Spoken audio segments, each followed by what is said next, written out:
The law office smelled of old leather and lemon polish, the kind of smell that belonged to a place where decisions were made slowly and regretted quickly. Holt Branner sat in a chair that was slightly too stiff to be comfortable, the kind of chair designed to remind you that you were a visitor here, not a resident. To his right, his brother Callum checked his watch for the third time in 5 minutes. To his left, his sister Sylvia sat perfectly still, hands folded in her lap. Eyes forward, the practiced stillness of a woman who had spent 20 years in corporate law learning never to show what she was thinking. Holt had driven 11 hours from his apartment in Knoxville, Tennessee, stopping once for gas and bad coffee, arriving in Asheville with grit behind his eyes, in the faint guilt that always accompanied returning to a place you had not visited often enough while the person who made it matter was still alive. Aldous Whitmore had been dead for 3 weeks. The funeral had been small. The reading of the will had been scheduled for this Tuesday, and here they all were gathered in the office of a man named Frederick Kane, who shuffled papers with the unhurried efficiency of someone who had read too many wills to be moved by any of them. Holt looked at his hands in his lap. Teacher's hands, his daughter Wren called them, always holding something, a book, a pen, a piece of chalk worn down to a stub. He taught American history to 11th graders at Jefferson Preparatory Academy in Knoxville, a job that paid him enough to keep the lights on and not much else. The divorce from Megan 2 years ago had rearranged what little financial cushion he had built, and the apartment he rented now was smaller than the one they had shared quieter, in ways that were sometimes peaceful and sometimes not. He had not expected much from this will.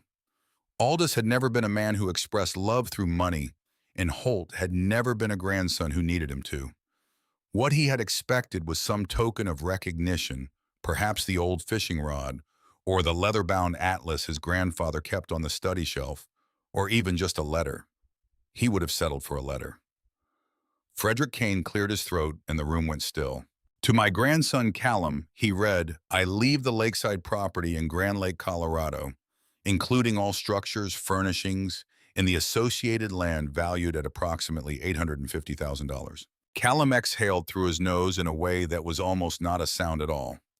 He was 51 years old, broad-shouldered, tan from weekends on job sites he no longer needed to visit personally, wearing a suit that cost more than Holt earned in a month. He had built a real estate development company from the ground up and had not been shy about mentioning it at every family gathering for the past decade. The Grand Lake property was the jewel of Aldous' real estate holdings, everyone knew it, and the way Callum settled back into his chair suggested he had known it would come to him. To my granddaughter, Sylvia Frederick King continued, I leave my complete collection of antique mining equipment and historical artifacts professionally appraised at $520,000. Sylvia did not move. She had a face that had been trained into composure so thoroughly that even satisfaction registered only as a slight softening around the jaw. She was 48, a corporate attorney in Denver, and she had been managing Aldous' estate documents for the past 3 years in an unofficial capacity that she had never let anyone forget. Frederick Kane paused. He turned a page. He adjusted his glasses. To my grandson Holt, he read, I leave the sum of $5 and the original mountain property located at Copper Ridge, Gunnison County, Colorado. The silence lasted perhaps 2 seconds. Then Callum laughed. It was not a polite laugh or a restrained laugh. It was a genuine, full-throated laugh that filled the paneled room and echoed off the bookshelves, the kind of laugh that a man produces when something strikes him as so absurd that social decency cannot contain it. He caught himself after a moment, pressed his fist to his mouth, but his eyes were still bright with it. Sylvia did not laugh. She looked at the space slightly above Frederick Kane's head, and the corner of her mouth moved a fraction of an inch in a direction that meant the same thing without making a sound. Holt said nothing. He was aware of his own breathing. He was aware of the weight of his hands in his lap, the slight roughness of the chair's upholstery against the back of his arms.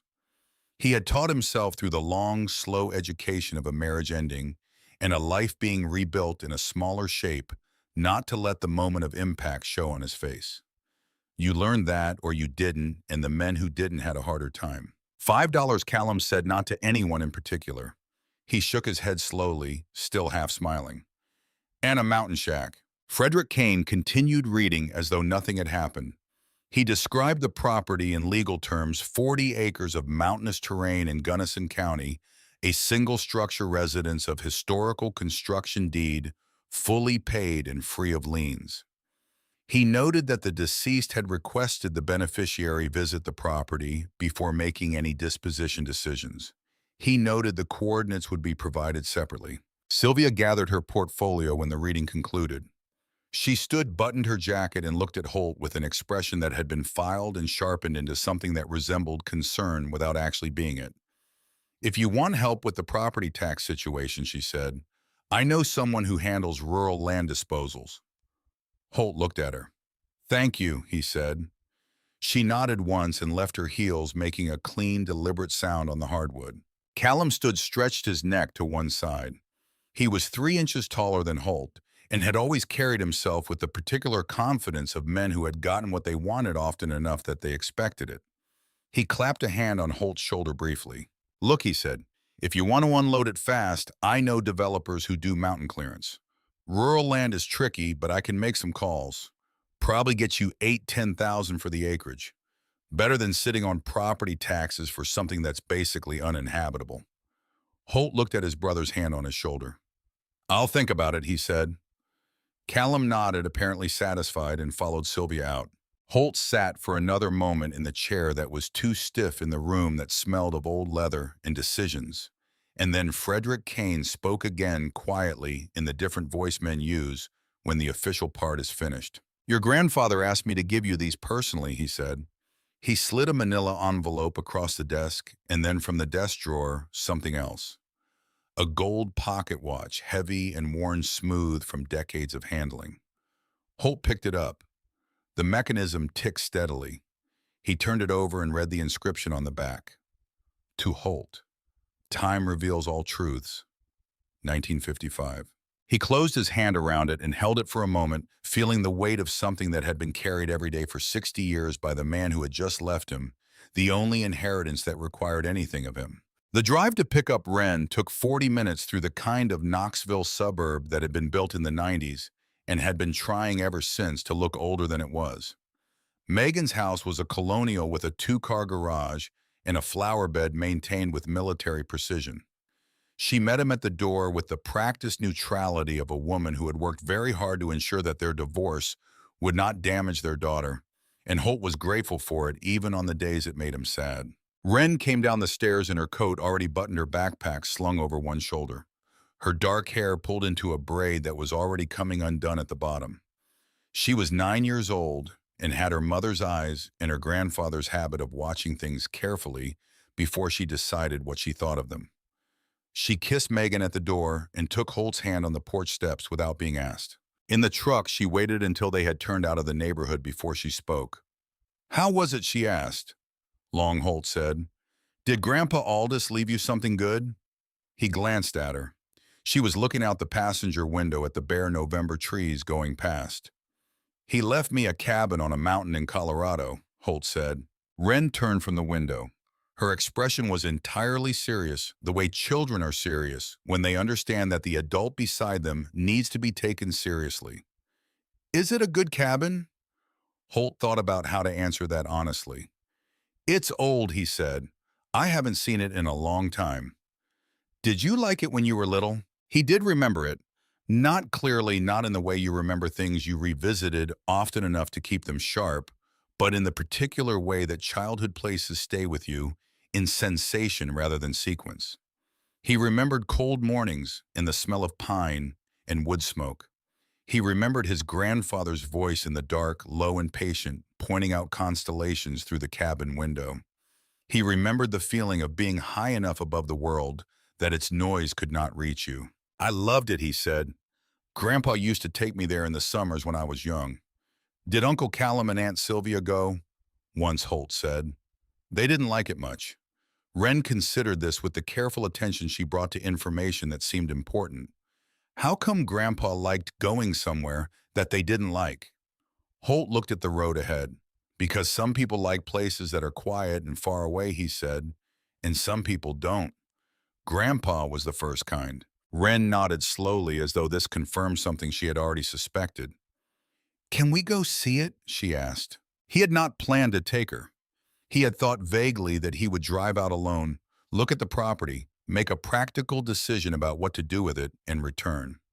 But sitting in the truck now, listening to the steadiness in his daughter's voice, he understood that she was asking not because she wanted to see a cabin, but because she understood that he needed to see it, and she did not want him to go alone.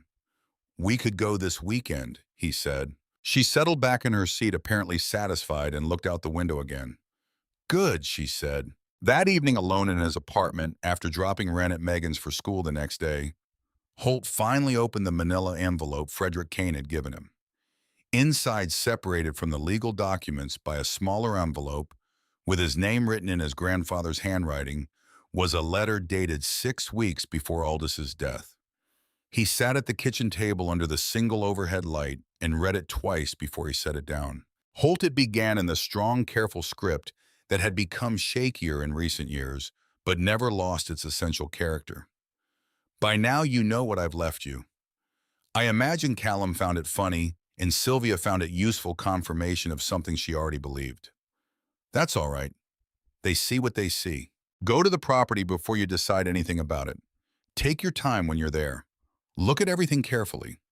There are things about this land and about our family that I never told you, not because I didn't trust you, but because there's a right time for everything, and the right time for this one required me to be gone first. There is something else you should know, something I kept from all three of you for reasons that made sense to me at the time, and that I will let you judge for yourself now. Callum and Sylvia's mother was Eleanor, my first wife. She left when Callum was 2 years old and Sylvia was still an infant. They grew up in her world in Chicago and the values she carried, and I tried to bridge that distance when they came back into my life as teenagers. I could not. The gap was not in affection. It was in what each of us believed things were worth. I tell you this not to diminish them, but to help you understand that what looks like greed in your brother and sister is not simply character. It is the result of being formed by a very different set of lessons than the ones I tried to teach. That does not excuse what they will do, but it may help you meet it without bitterness. The pocket watch was my grandfather's. He gave it to my grandmother, who gave it to my father, who gave it to me. I've carried it every day since 1961. The inscription has been there longer than I have. Remember it. I chose you for a reason, Holt. Not because you're smarter than your brother or more careful than your sister. Because of the way you've always paid attention to things that don't announce their own value. That's a rarer quality than people know. Trust yourself when you're up there. With love always, Aldous. Holt folded the letter along its original creases and placed it in the inner pocket of his jacket next to the pocket watch. He lay in the darkness of the apartment for a long time before sleep came, thinking about Eleanor, about Callum at 2 years old, and Sylvia as an infant, about the shape a person takes when the world they grow up in measures everything in terms of price. He had known his siblings for his entire life without knowing this about them. He did not know what to do with it yet. He supposed he would carry it the way his grandfather had carried the pocket watch, close and quietly, until the right moment to set it down arrived. They drove west from Knoxville toward Colorado in the blue-gray cold of early November, stopping once for the night at a motor inn in Salida, Colorado, that had 6 rooms and a proprietor who watched television at the front desk with the sound turned off. Ren slept with the easy unconsciousness of children who trust the person driving. Holt lay awake in the other bed and thought about paying attention to things that don't announce their own value. He had spent 20 years teaching American history to teenagers who mostly wanted to be somewhere else, and he had found that the students who surprised you were never the ones who were obviously bright. They were the ones who asked questions about things everyone else had moved past, who noticed the detail in the margin of the primary source, who came back after class to say, "Wait, but what happened to the people who weren't in the history books?" He supposed that was what his grandfather had seen in him. He did not sleep until after 1 in the morning. Copperfield was a town of approximately 400 people arranged along a single main road that had once been a stage route and now served primarily as the connection between several properties that were too far from anywhere to be anything but self-sufficient. There was a gas station with two pumps, a diner that appeared to be open only when the owner felt like it, a post office that shared a building with the town's only insurance agent, and a general store that occupied the ground floor of a two-story building with a wooden front porch that leaned slightly to the left. A bell above the door rang when Holt and Wren entered. The store smelled of sawdust, coffee, and the particular cold that came in through old building seams, no matter how well you weather stripped them. Behind the counter, a man looked up from a ledger. He was perhaps 75 years old, with white hair worn flat on top from decades of wearing a cap indoors and out, and the kind of weathered face that belonged to a man who had been in mountain sun most of his life, without ever particularly caring about what that did to skin. "Help you folks," he said. "We need some gear," Holt said. "Flashlights, rope if you have it, maybe some extra batteries." The man came around the counter with the unhurried ease of someone who moved at exactly the speed he had decided was appropriate and had not reconsidered it in 30 years. He was spare and lean in the way of older men who had stayed physical, and he moved through the store's narrow aisles without touching anything. A map of the space carried entirely in his body. "Heading up into the mountains," he asked. "Property up near Copper Ridge," Holt said. The man's hands paused on a shelf. "What property?" he said. "My grandfather left it to me. His name was Aldous Whitmore." The man was still for a moment. Then he turned around. "Aldous Whitmore," he said. He looked at Holt with an attention that was different now, more specific. "You're his grandson." "I am. I'm Holt. This is my daughter, Wren." The man extended his hand. "Calhoun Pruitt," he said. "I've run this store going on 38 years. Known your grandfather for most of them. He stopped in regular when he was up here working." Holt shook his hand. Working Pruitt tilted his head slightly. "He never said outright what he was doing up there. Man's entitled to his privacy, I always figured. But he bought specific things over the years. Survey equipment, rock hammers, soil testing kits.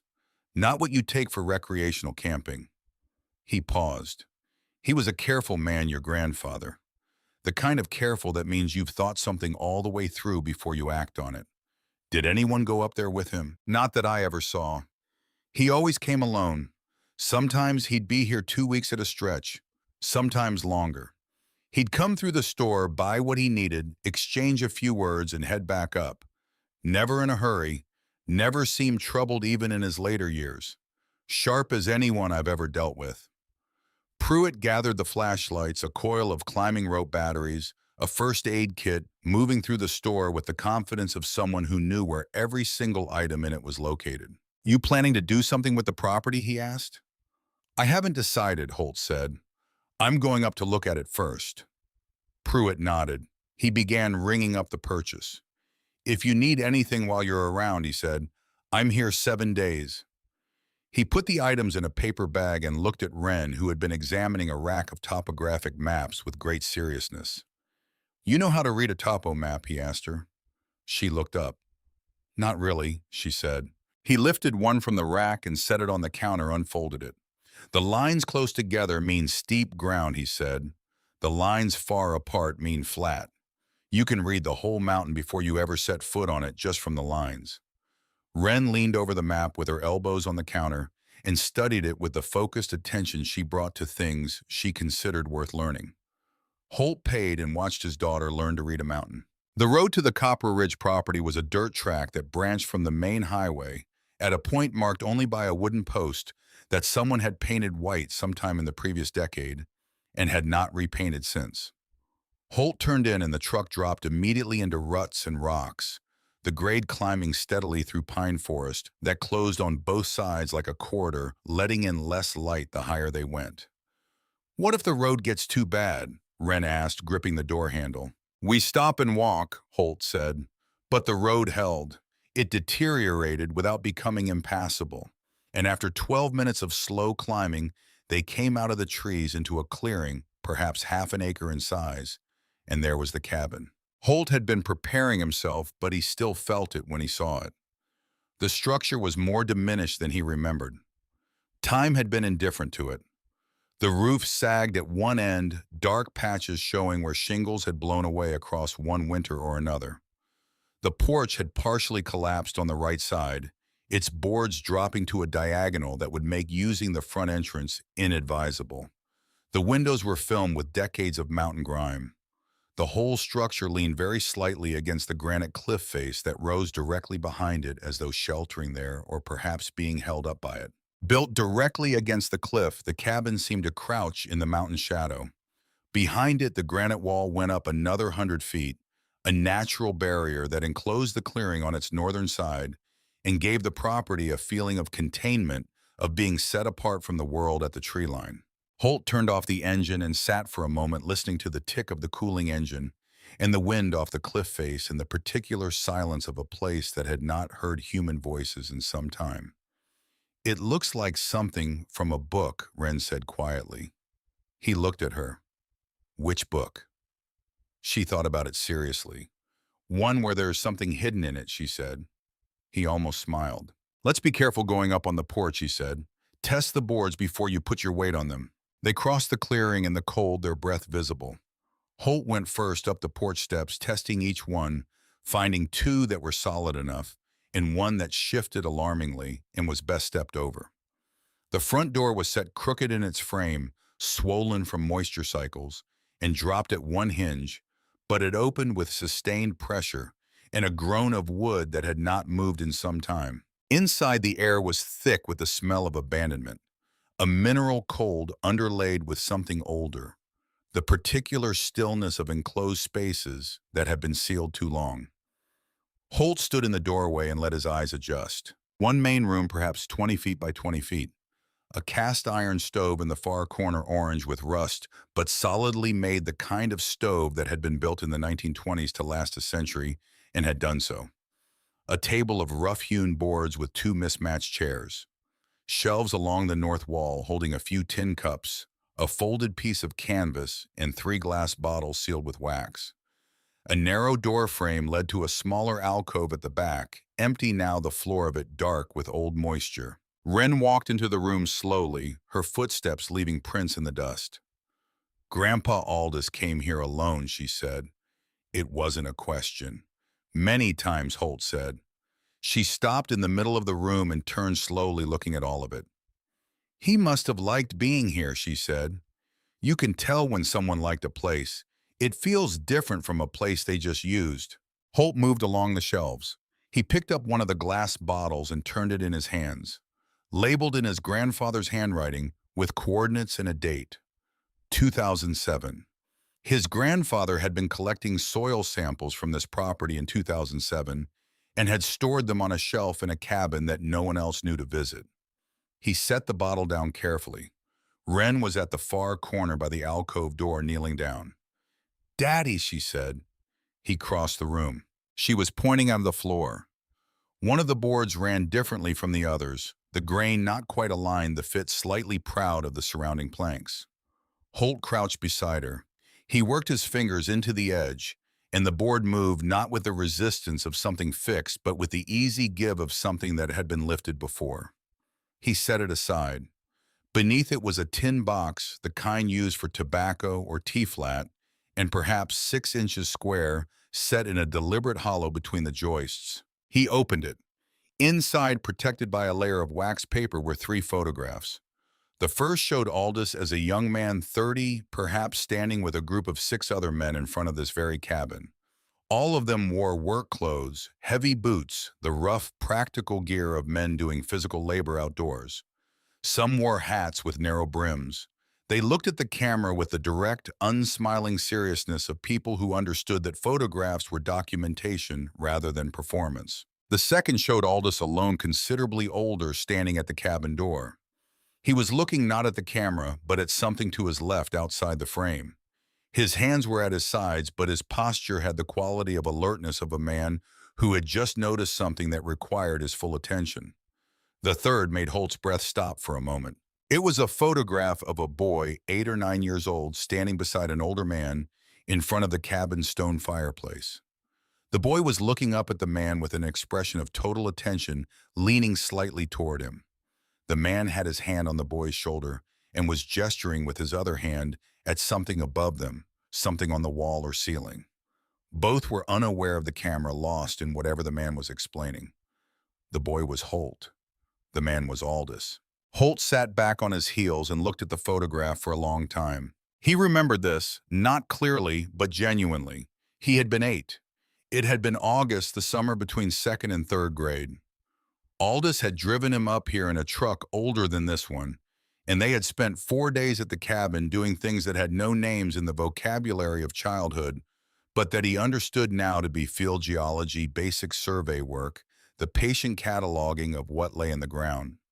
Aldous had shown him how to read the rock, how to find the seam in a granite face where the mineral composition changed, how to chip a sample and examine the fracture under a magnifying glass, how to mark a grid on uneven terrain and work through it systematically the way a historian worked through an archive. He had loved it. He had not known what to call loving it. At 8, had simply known that being here with his grandfather made him feel useful and important, and specifically himself in a way that not many other places did. Wren was looking at the photograph over his shoulder. "That's you," she said. "Yes, you look like you're trying to understand something very hard." "I probably was," Holt said. Grandpa was explaining something. "Did you understand it?" He thought about it honestly. "I think I understood more than I thought I did," he said. "I just didn't know it yet." Wren nodded. She got up and began moving systematically around the alcove, running her hands along the lower part of the wall, pressing gently on the boards.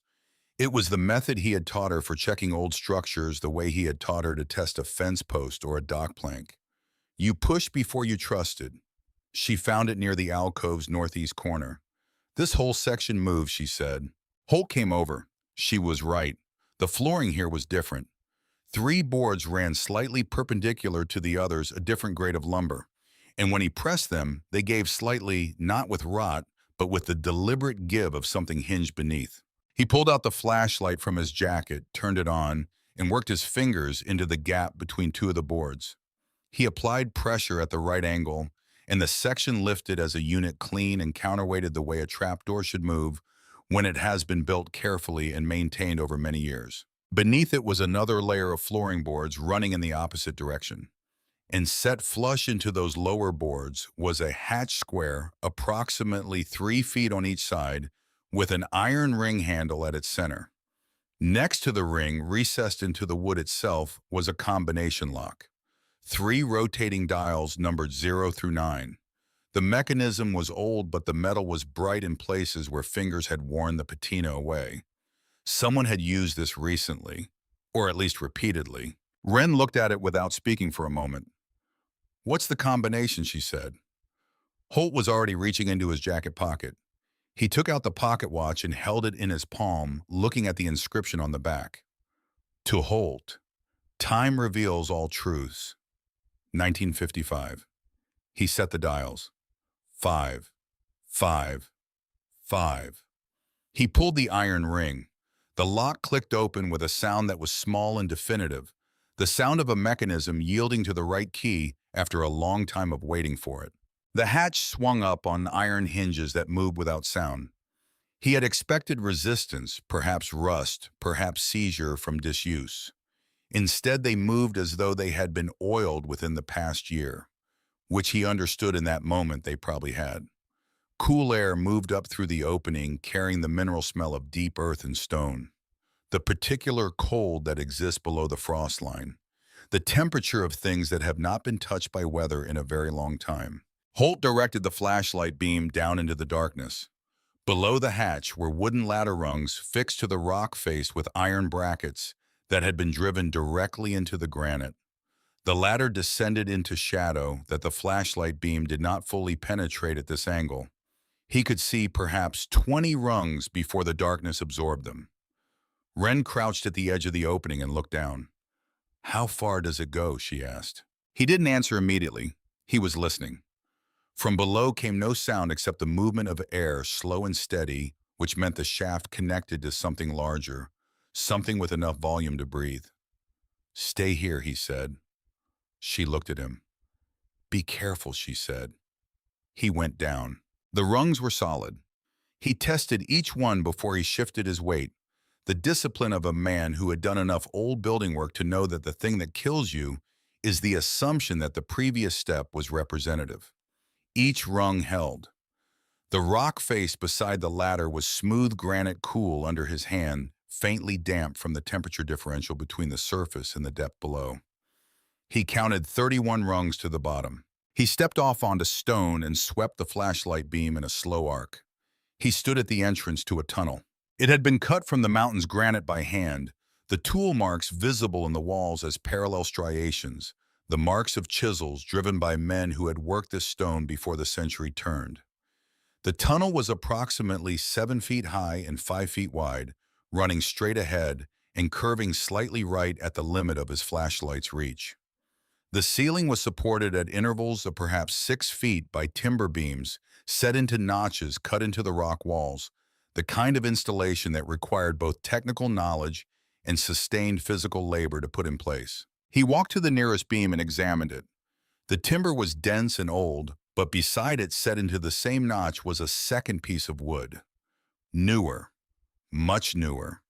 The color was different, the texture was different, and when he ran his palm along it, he could feel the slight tackiness of wood that had been treated with preservative within the past 5 or 10 years. Aldous had been down here. Aldous had been maintaining this. Holt moved forward through the tunnel, keeping the flashlight steady, his free hand trailing along the wall. He walked perhaps 50 yards in a silence so complete that he could hear his own footsteps with unusual clarity, the sound of each step absorbed by the depth of the stone around him. The tunnel opened into a chamber. It was roughly oval, perhaps 30 feet at its widest, with a ceiling that rose to perhaps 12 feet at the apex. The floor was worn smooth by what could only have been decades of traffic. Against the far wall, stacked with care, were wooden crates, 5 of them. The wood darkened with age, the joints handmade. Beside them, racked along the right wall, were tools. Pickaxes, chisels, rock hammers, a hand drill with a wooden handle worn smooth from long use. All of it old. All of it carefully maintained. And on a low shelf that had been carved directly into the stone beside a battery-powered lantern that was newer than anything else in the chamber sat a box. Small, perhaps 12 inches long, wrapped in oilcloth that had been sealed with wax around the edges. Holt approached it slowly. He set down the flashlight so it illuminated the shelf. He worked the wax seal open carefully, unfolded the oilcloth, and found inside a book. Leather bound the cover, cracked from age, a faded ribbon marker tucked into the pages. He opened it to the first page. The handwriting was small and careful, the ink browned with age. Journal of Silas Croft, March 1897. Holt sat down on one of the wooden crates without deciding to do so. The crate held his weight without complaint. He read. The first entries described the journey west, the difficulty of the terrain, the equipment Silas had packed, the preliminary surveys he conducted in the region before settling on this site. The writing was educated more so than Holt would have expected from a prospector, with the careful diction of a man who had been schooled and who valued precision. Silas described rock formations with accuracy that Holt recognized from the geology courses he had taken decades ago as an undergraduate. He described mineral seams with the enthusiasm of a man who understood what he was looking at. By mid-May 1897, the entries had changed in tone. Silas had found what he came for. The vein runs deep. He had written richer than anything I allowed myself to hope for. The samples are consistent. The formation is intact. I have staked my claim. I have not told anyone. Holt read on. The summer of 1897 was methodical work. The summer of 1898 showed increasing anxiety. By the winter of 1898, there were references to watching to men in Gunnison who asked too many specific questions to a syndicate operating out of Denver that was buying up mineral claims through intermediaries and was not gentle about it. The final entries from the fall of 1899 were shorter and more cryptic. 3 pages had been removed. He found the evidence of it by feel rather than sight. The irregular edges at the seam, the slight unevenness that betrayed a deliberate removal rather than accidental loss. 3 pages cleanly pulled from the binding. Holt held the journal in his lap for a moment and looked at the rock ceiling above him, at the old timber beams and the new wood beside them, at the lantern on the shelf and the crates against the wall, at all the evidence of a man who had found something extraordinary and had protected it across decades, and then had trusted him to come here and find it. He reached into his jacket and took out the second sealed envelope that Frederick Kane had handed him in Asheville, separate from the letter he had already read marked in smaller writing open below. He had understood this to mean below ground. He broke the seal now. The letter was 2 pages written in Aldous' handwriting, dated 6 weeks before his death. Holt, it began. If you're reading this in the right place, you found the tunnel. Good. That means you're paying attention. Now I need you to pay more. Silas Croft was your great-great-grandfather. His daughter Martha was my grandmother. She died when I was 12, but not before she gave me something she had been given by her mother before her, a set of letters in a cipher that Silas developed himself. Letters that describe what he had found, where he had hidden it, and why. My mother gave them to me in 1954 with instructions to reveal what they contained only to someone I could trust absolutely, with both the secret and the responsibility that came with it. I spent the years since then keeping that trust. I spent those same years researching this site, maintaining the tunnel, documenting what's here, and beginning a negotiation that I was not able to finish before my health failed. There is more in the archive room which you haven't found yet. It is at the end of the eastern passage behind the false wall. Take the journal with you. Read the full thing, especially the torn page section when you find the missing pages. They're in the archive room. You'll understand when you get there. Callum will offer you money. Sylvia will offer you legal help. Both offers are conditional, and neither of them is what it appears to be. You don't need my warning about this. You already know them well enough. And now you know something about why they are the way they are. Treat that knowledge with the same care you treat everything worth keeping. What I need to tell you is what this place actually is and why I chose you and what I need you to do with it. That's all in the archive room. Go there before you do anything else. I love you, Holt. I have always been proud of you, most of all for the things you did quietly without anyone watching. Aldous. Holt read the letter twice. Then he folded it with the same care he would have given a historical document, which was, he supposed, exactly what it was.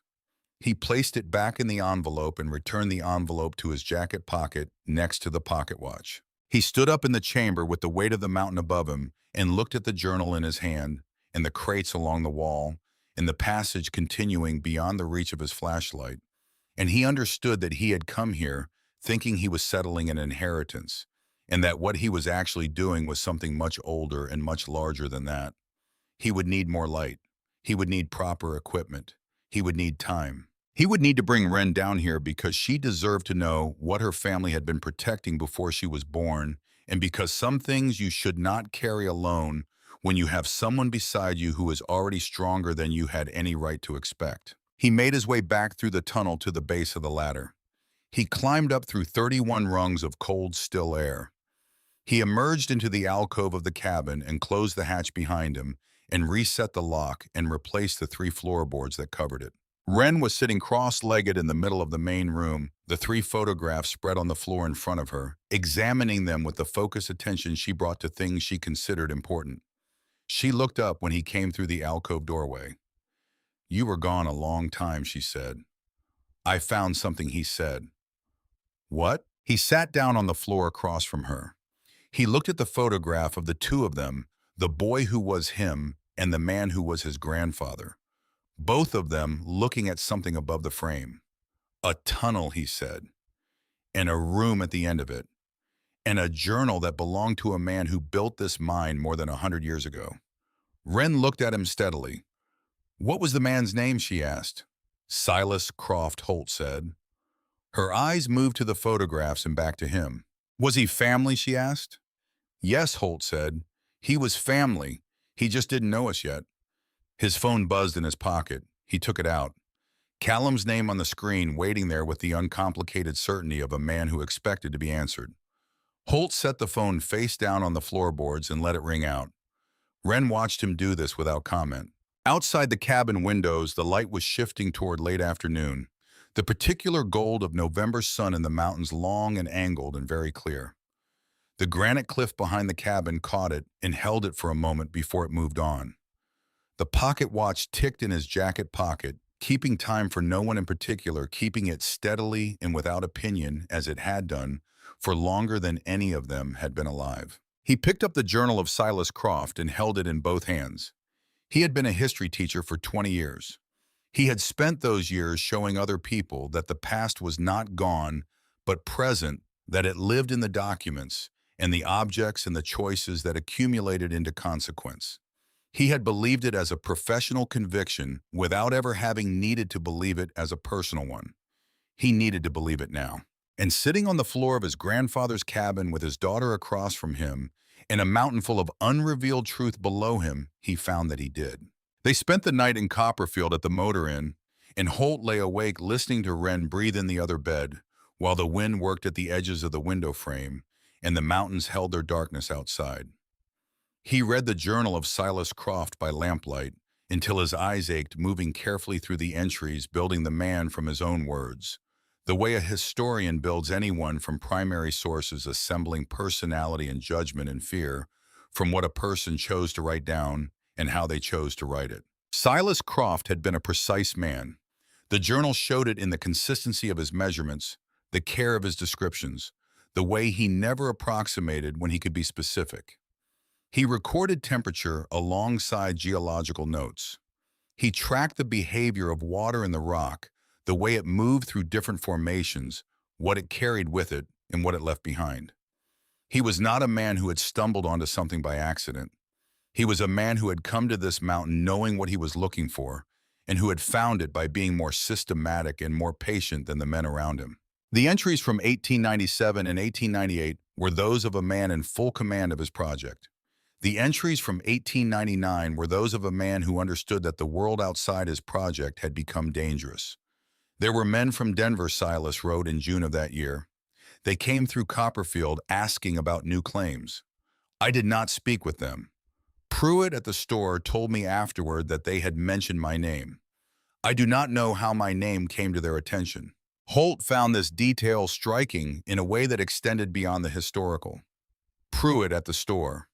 A different Pruitt, a grandfather or great-grandfather of Calhoun, but the same store, the same family, the same function in this small mountain geography. He made a mental note to ask Calhoun about it in the morning. He read until nearly midnight and then closed the journal and turned off the lamp and lay in the darkness, thinking about what it meant to protect something for over a century.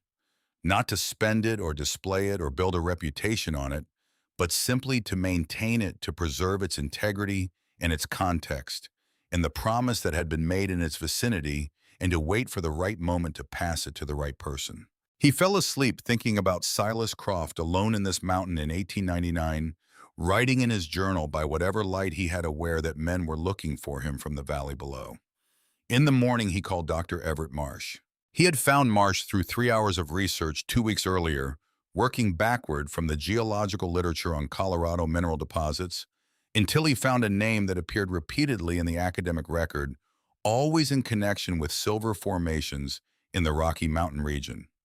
Always with a precision that suggested someone who cared more about the accuracy of the record than about the conclusions it might support. Marsh had published his last paper in 2019 and had retired to Denver. He was 74 years old. His phone number was listed. The conversation was brief and careful on both sides. I have ore samples, Holt said, from a property I've inherited in Gunnison County. I need someone who can assess them accurately and who has no financial interest in the outcome. Marsh was quiet for a moment. What type of formation, he asked. I believe it may be wire silver, Holt said, based on visual examination and some historical documentation. Another pause longer. Wire silver is rare, Marsh said. If you've actually found it, that's significant. I'd need to see the samples in person. I don't trust photographs for this kind of assessment. I can bring them to Denver, Holt said. I'd prefer to do this quietly for now. Come to my home, Marsh said. I have a full laboratory set up. Old habit. I could see you Friday if that works. Friday worked. He drove back up to the cabin with Wren on Wednesday morning, both of them equipped better this time. Proper headlamps, extra rope, water and food for a full day. Wren wore her heaviest jacket and the wool hat she had purchased at Calhoun Pruitt's store, red with a white stripe slightly too large pulled down over her ears. They descended together. Wren went down the ladder rung by rung, with the methodical care of a child who has been taught that the way to do something unfamiliar safely is to do it slowly. She did not rush and she did not hesitate.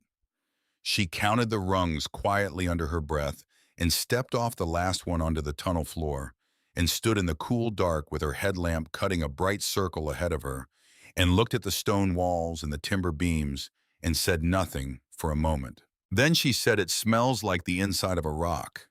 "It does," Holt said.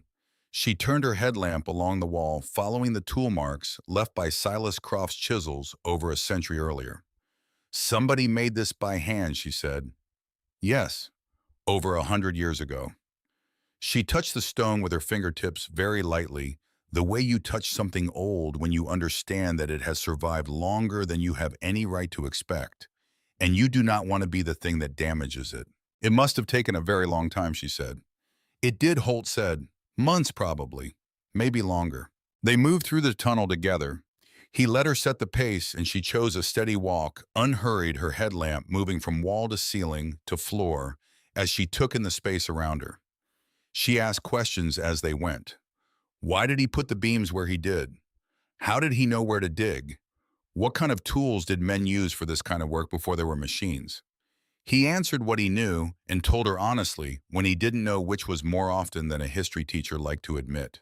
In the main chamber, she examined the wooden crates with the same careful attention she had given the topo map in Pruitt's store. She did not touch them without asking. She read the journal entry he indicated, looking over his arm at the page, sounding out the words she didn't recognize.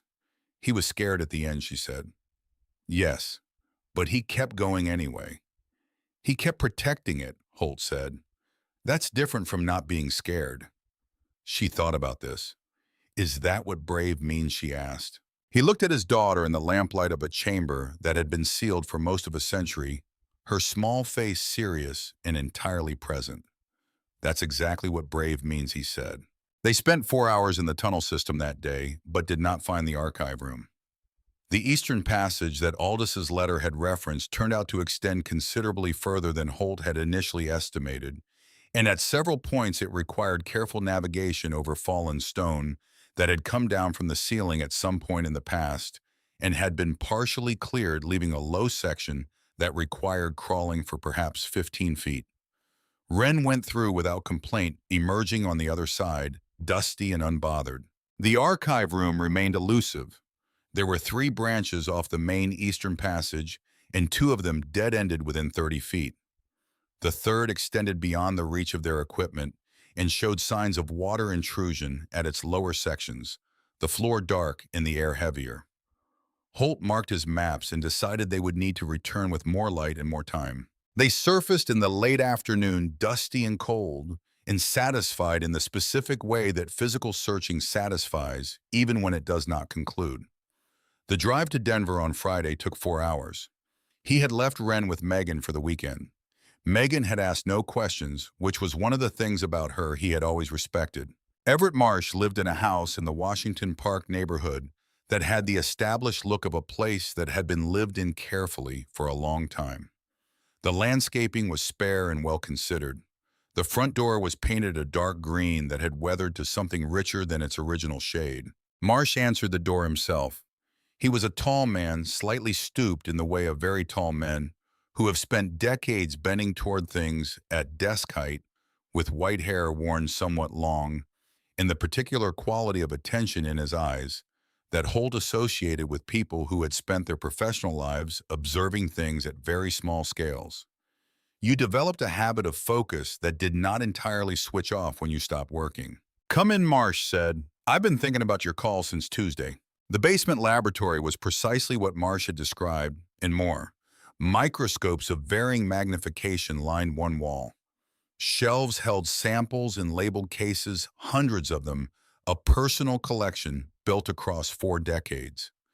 Geological maps covered 2 walls annotated in several colors of ink.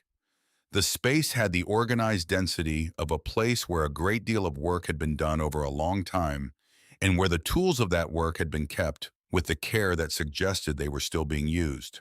Marsh set the samples Holt had brought on a preparation surface and began examining them with the unhurried efficiency of someone for whom this kind of assessment was as natural as reading. He worked in silence for a long time. Holt sat on a stool and watched and did not speak. He had learned early in his teaching career that the most productive thing you could often do was stop adding words to a situation that did not need them. Marsh prepared a thin section from one sample and examined it under the microscope. He adjusted the focus with 2 fingers, made a small sound that conveyed nothing conclusive, adjusted again. He sat back and looked at the sample with the naked eye, turning it to catch the light at different angles. He reached for a second microscope, higher magnification, and examined a different portion of the same sample. Then he sat back on his stool and removed his glasses and cleaned them slowly. "Mr. Branner," he said. Holt waited. "This is museum-grade wire silver," Marsh said, setting his glasses back on. "The formation is exceptional. The purity is remarkable. The structural integrity of the specimen is better than anything I have seen from a Colorado site in 40 years of examining Colorado sites." He paused. "Where exactly did you find this on the property I described?" "In Gunnison County. And you have legal ownership of the mineral rights, according to the deed, yes." Marsh nodded slowly. He picked up the sample again and turned it in the light. "Do you understand what you have?" he asked. "I'm beginning to," Holt said. "Conservative estimate," Marsh said, "for the specimens you've brought me, I would place the collector value at $3 to $5 million, possibly higher depending on provenance documentation and whether a reputable institution is willing to authenticate publicly." Holt said nothing. "But that's only the samples," Marsh continued. "If there is a producing vein, if the formation continues with the consistency these samples suggest, we are potentially discussing $15 to $20 million in recoverable value, possibly considerably more if the geological survey confirms what the samples indicate." He looked at Holt directly. "That seems like a large number," Holt said. "It is a large number," Marsh said. "Wire silver of this quality forming in a previously unrecorded deposit is not unprecedented, but it is rare enough that I have only seen it twice in my career, and neither time at this level of purity or formation integrity." "Your grandfather apparently knew exactly what he had." "Yes," Holt said. "He did." Marsh studied him with the assessing quality of a man who had spent a career distinguishing between what samples showed and what people claimed about them. "You said you needed discretion," he said. "I suspect that's about more than just geological assessment." Holt told him about the inheritance, about Callum and Sylvia, about the will and the reading, and the laughter in the attorney's office. He told him about the tunnel and the journal and the letter. He did not yet mention the missing pages or the archive room or the referenced agreement, because those were things he had not yet fully understood himself, and he had learned not to discuss what he had not yet understood. Marsh listened without interrupting. When Holt finished, the older man was quiet for a moment. "Your grandfather sounds like a man who thought carefully about consequences," Marsh said. "He thought about everything carefully," Holt said. "And you're trying to understand what you've inherited before anyone can complicate your ability to make decisions about it." "Yes, that's wise," Marsh said. He stood and moved to one of the geological maps, running his finger along a ridgeline that Holt recognized as the range above Copperfield.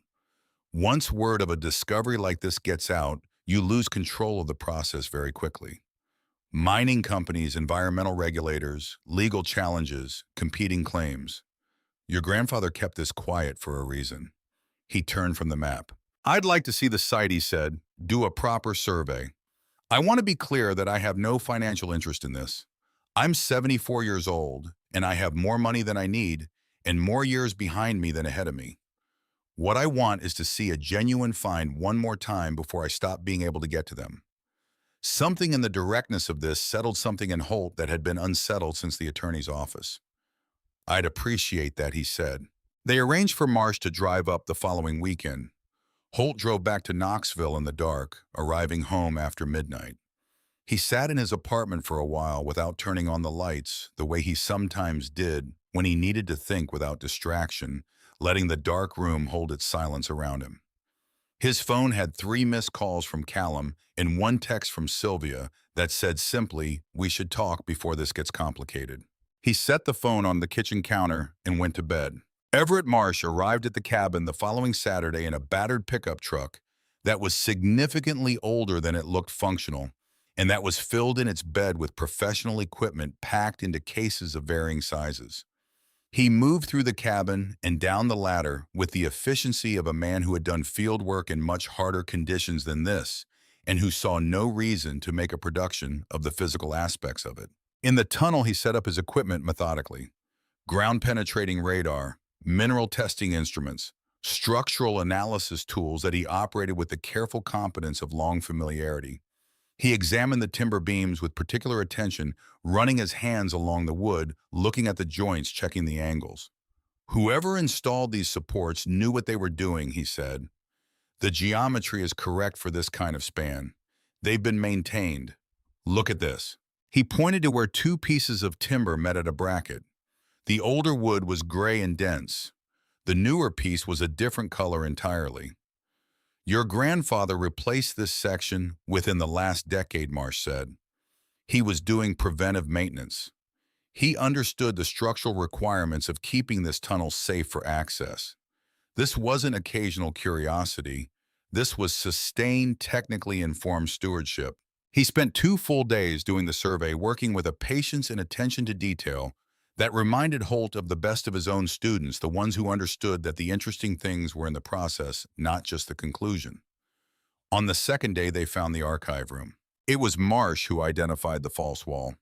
He had been running his ground-penetrating radar along the eastern passage and had stopped at a section that returned an anomalous reading, a void space behind the rock face that the surrounding material did not suggest should be there.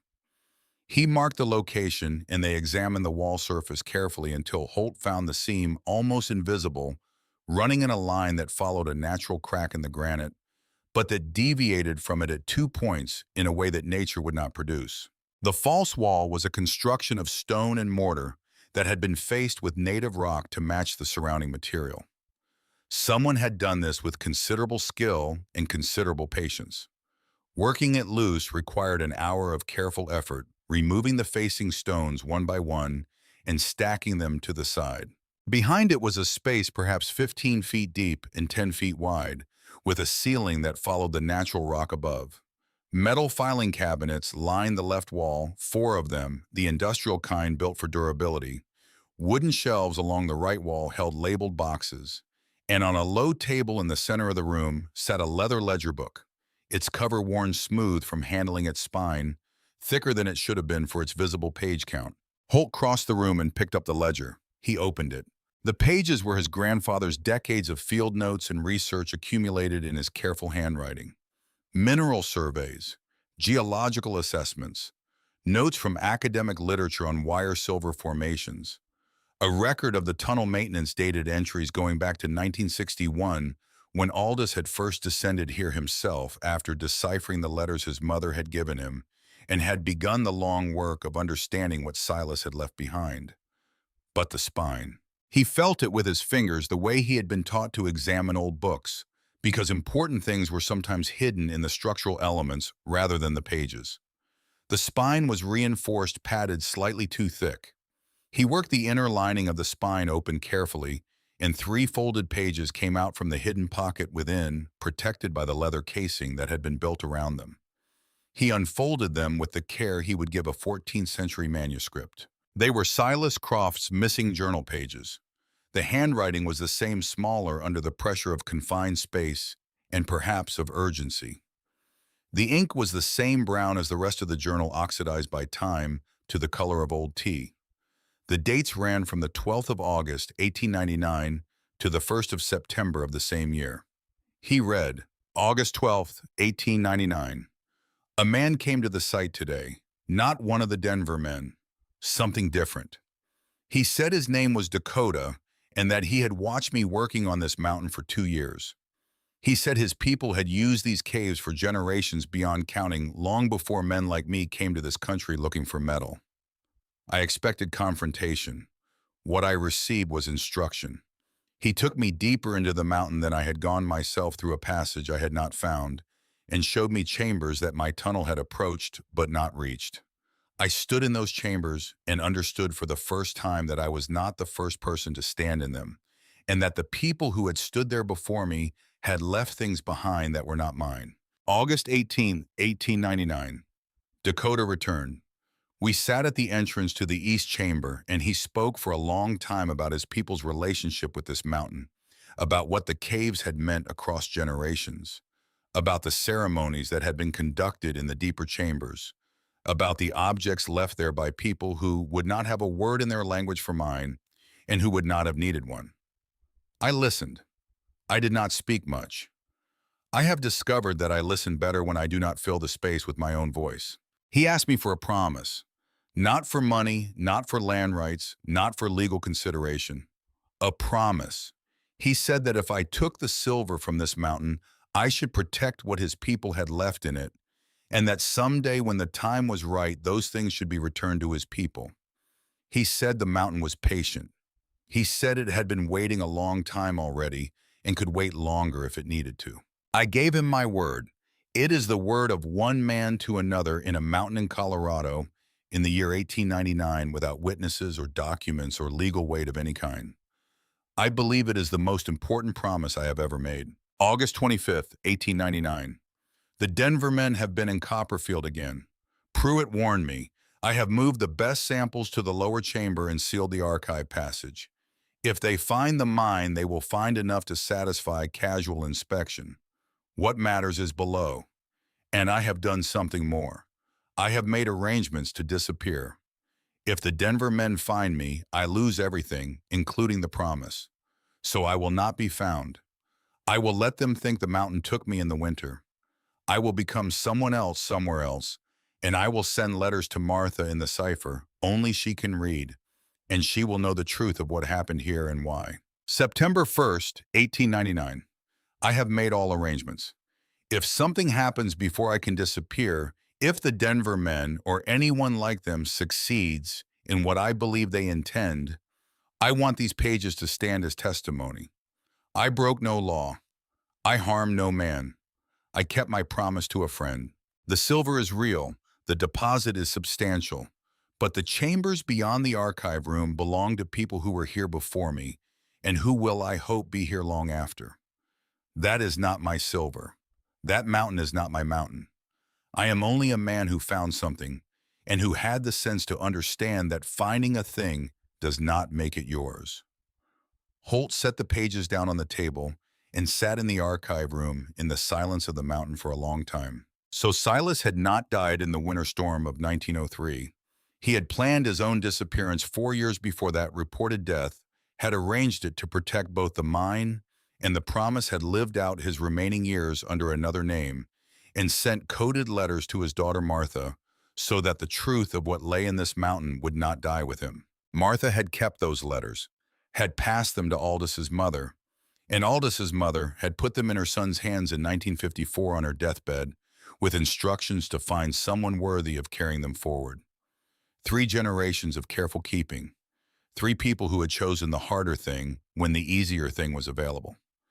Marsh appeared at the doorway after a while, having given him space in the way of a man who understood when space was needed. "The survey is complete," Marsh said. He came into the room and looked at the filing cabinets and the shelves and the ledger. He looked at the 3 pages on the table, but did not move to read them, waiting for Holt to offer or not. "Do you want the numbers?" "Tell me," Holt said. Marsh pulled a folded paper from his jacket and opened it. "The vein extends at least 400 feet beyond the explored section of the main tunnel," he said. "The ground-penetrating radar shows consistent formation throughout that distance. The ore quality appears to remain high based on the surface indicators. There are also secondary formations in 2 of the side passages that I would need to examine more closely, but the initial readings suggest material of significant interest." He refolded the paper. "Conservative estimate for the full deposit," he said, "accounting for extraction costs and market conditions, is in the range of $18 to $22 million. This site may be, as far as I can determine from the existing literature, the last significant undiscovered silver deposit in the Colorado Rockies, possibly in the entire Rocky Mountain region. Holt looked at the 3 pages on the table. That's not the whole story, he said. He passed the pages to Marsh. Marsh read them standing up carefully twice. Then he set them down on the table with the same care Holt had used. Indigenous artifacts, Marsh said. In the deeper chambers. Yes, which I haven't reached yet. Marsh was quiet for a moment. This changes the nature of what you're dealing with considerably, he said. It changes everything, Holt said. He explained what Aldis's second letter had referenced the negotiation with the Ute Mountain Ute Tribal Council, the unsigned agreement, the cultural preservation officer named Nathan Runningwater, who had been waiting since Aldis's health failed in 2019. Marsh listened, and when Holt finished, the older geologist looked at him with an expression that was not quite surprise, but was close to it. Your grandfather spent decades building towards something specific, Marsh said.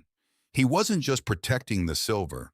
He was protecting the agreement and waiting for someone who would honor both. He looked at the archive room around them, at the filing cabinets and the boxes and the evidence of years of quiet, systematic work. He was also protecting the archaeology, Marsh said. If there are intact artifacts in those deeper chambers, this site has significance that goes entirely beyond its mineral value. We're talking about potential cultural heritage of the highest order. What do I do with that? Holt said. You contact the tribal council, Marsh said, before anything else.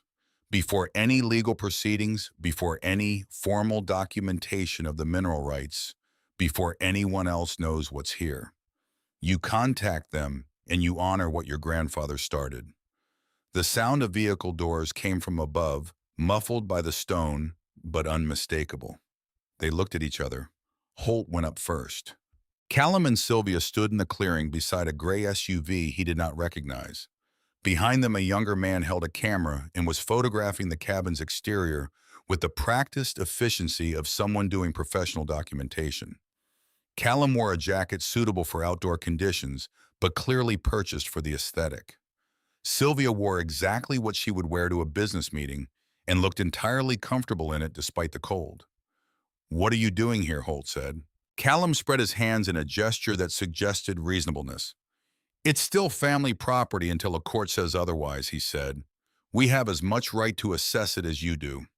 A court has already spoken, Holt said. The will was legally executed and properly witnessed. Wills can be contested, Sylvia said. Her voice had the particular flatness of someone who had used legal language as a weapon for long enough that they no longer distinguished it from ordinary speech. Especially when the circumstances suggest the testator was not in full command of his faculties. He was completely in command of his faculties, Holt said. That's your position, Sylvia said. We have a different one. Marsh emerged from the cabin door behind Holt. Callum's eyes moved to him with the assessing quality of a developer looking at an asset. Who are you? Callum asked. A friend, Marsh said simply. Friends don't bring professional survey equipment to old cabins. Callum's voice had shifted, the reasonableness receding. Holt. He lowered his voice, but not enough to exclude Marsh. We know there's something here. The man we hired to document the property saw lights, saw activity. Whatever you found, it belongs to the family. All of the family. It belongs to me, Holt said. The will was specific. We'll argue undue influence, Sylvia said. Grandfather's mental state in the final months was questionable. We have medical records that support that position. Holt looked at his sister. He could see in the careful composure of her face the same quality he had always seen there, an intelligence directed entirely inward toward advantage and position, never outward toward the question of what was right. He did not hate her for it. He understood it now as a product of things that had shaped her before she had any say in being shaped. But he could not work with it. He was completely competent, Holt said. His attorney will confirm that. His doctor will confirm that. Attorneys can be persuaded and doctors can be interpreted, Sylvia said. We're prepared to spend whatever this takes. Holt, can you say the same? It was the right question to ask, and she knew it.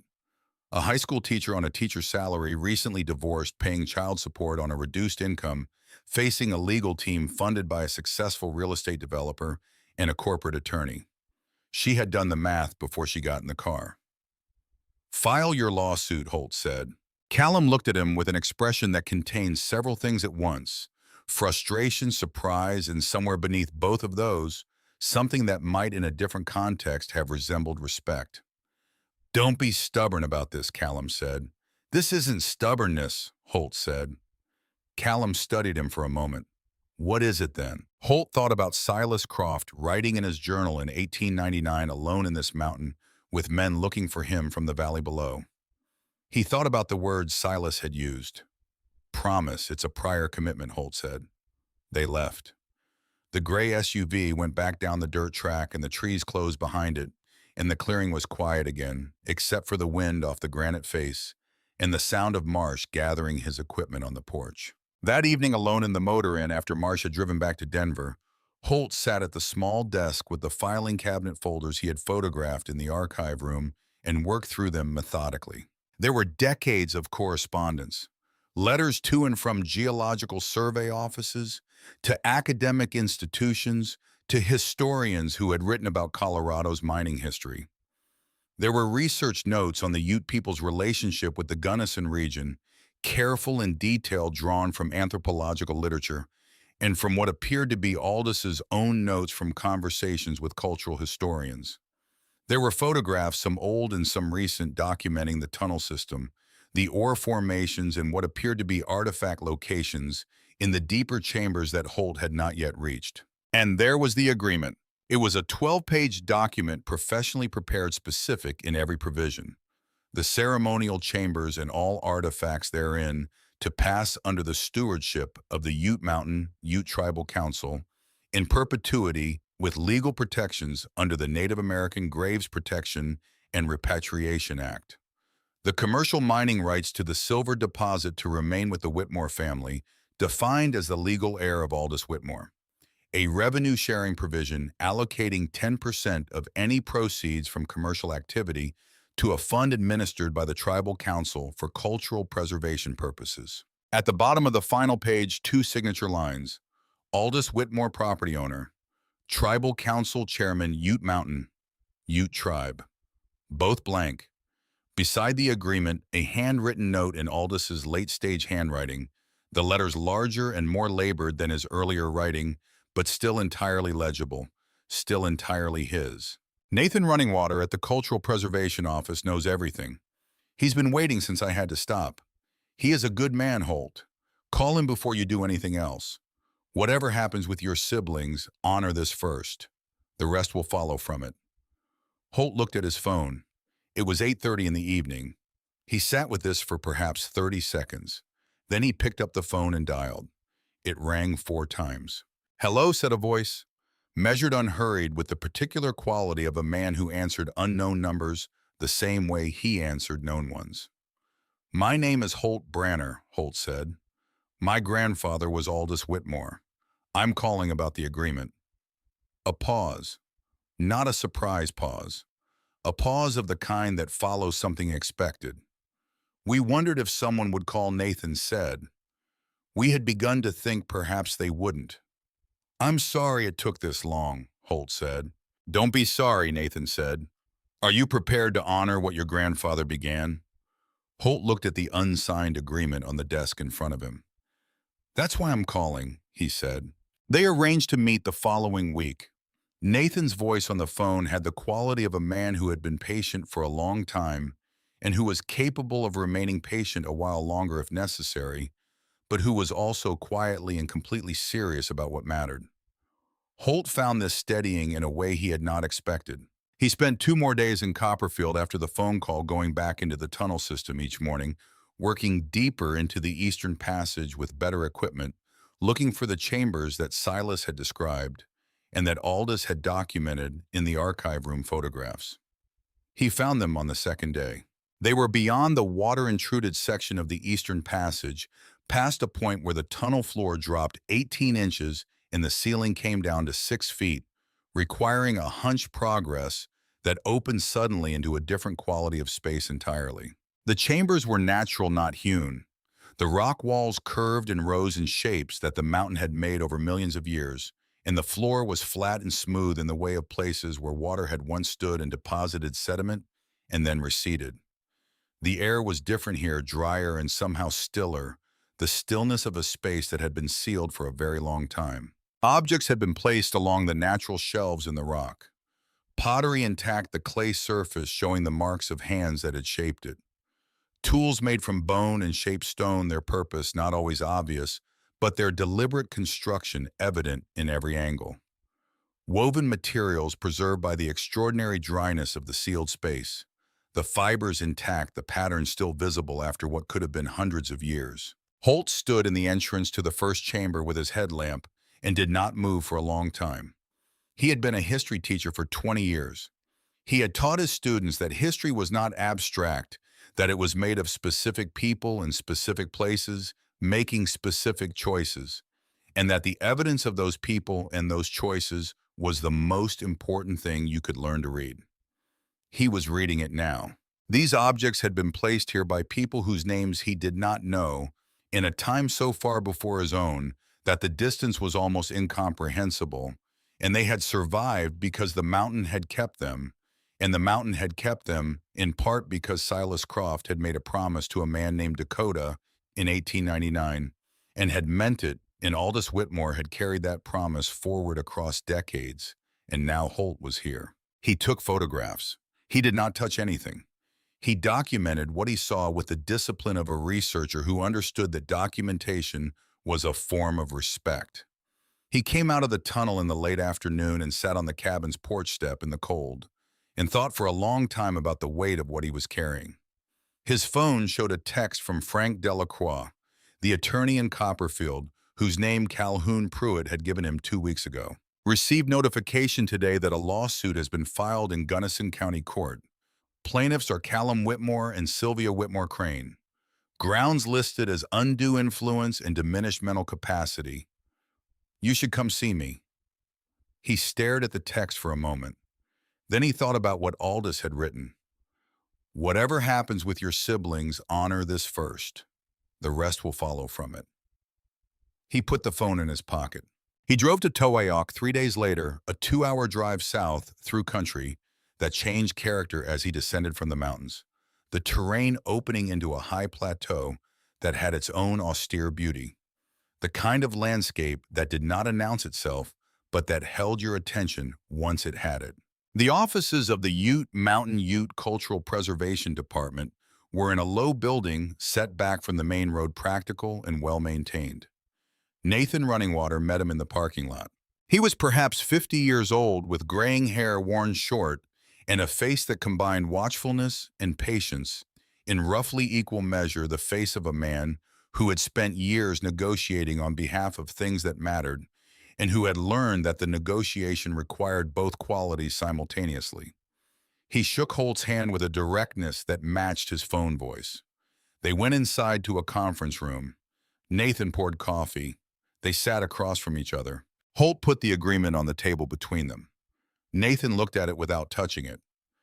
Your grandfather prepared this, he said. He prepared it. He wasn't able to sign it. Nathan nodded slowly. He was a remarkable man, Nathan said. He came to us voluntarily with no legal obligation and no external pressure. He had done years of research before he ever contacted us. He knew the relevant federal statutes. He knew our history with this land.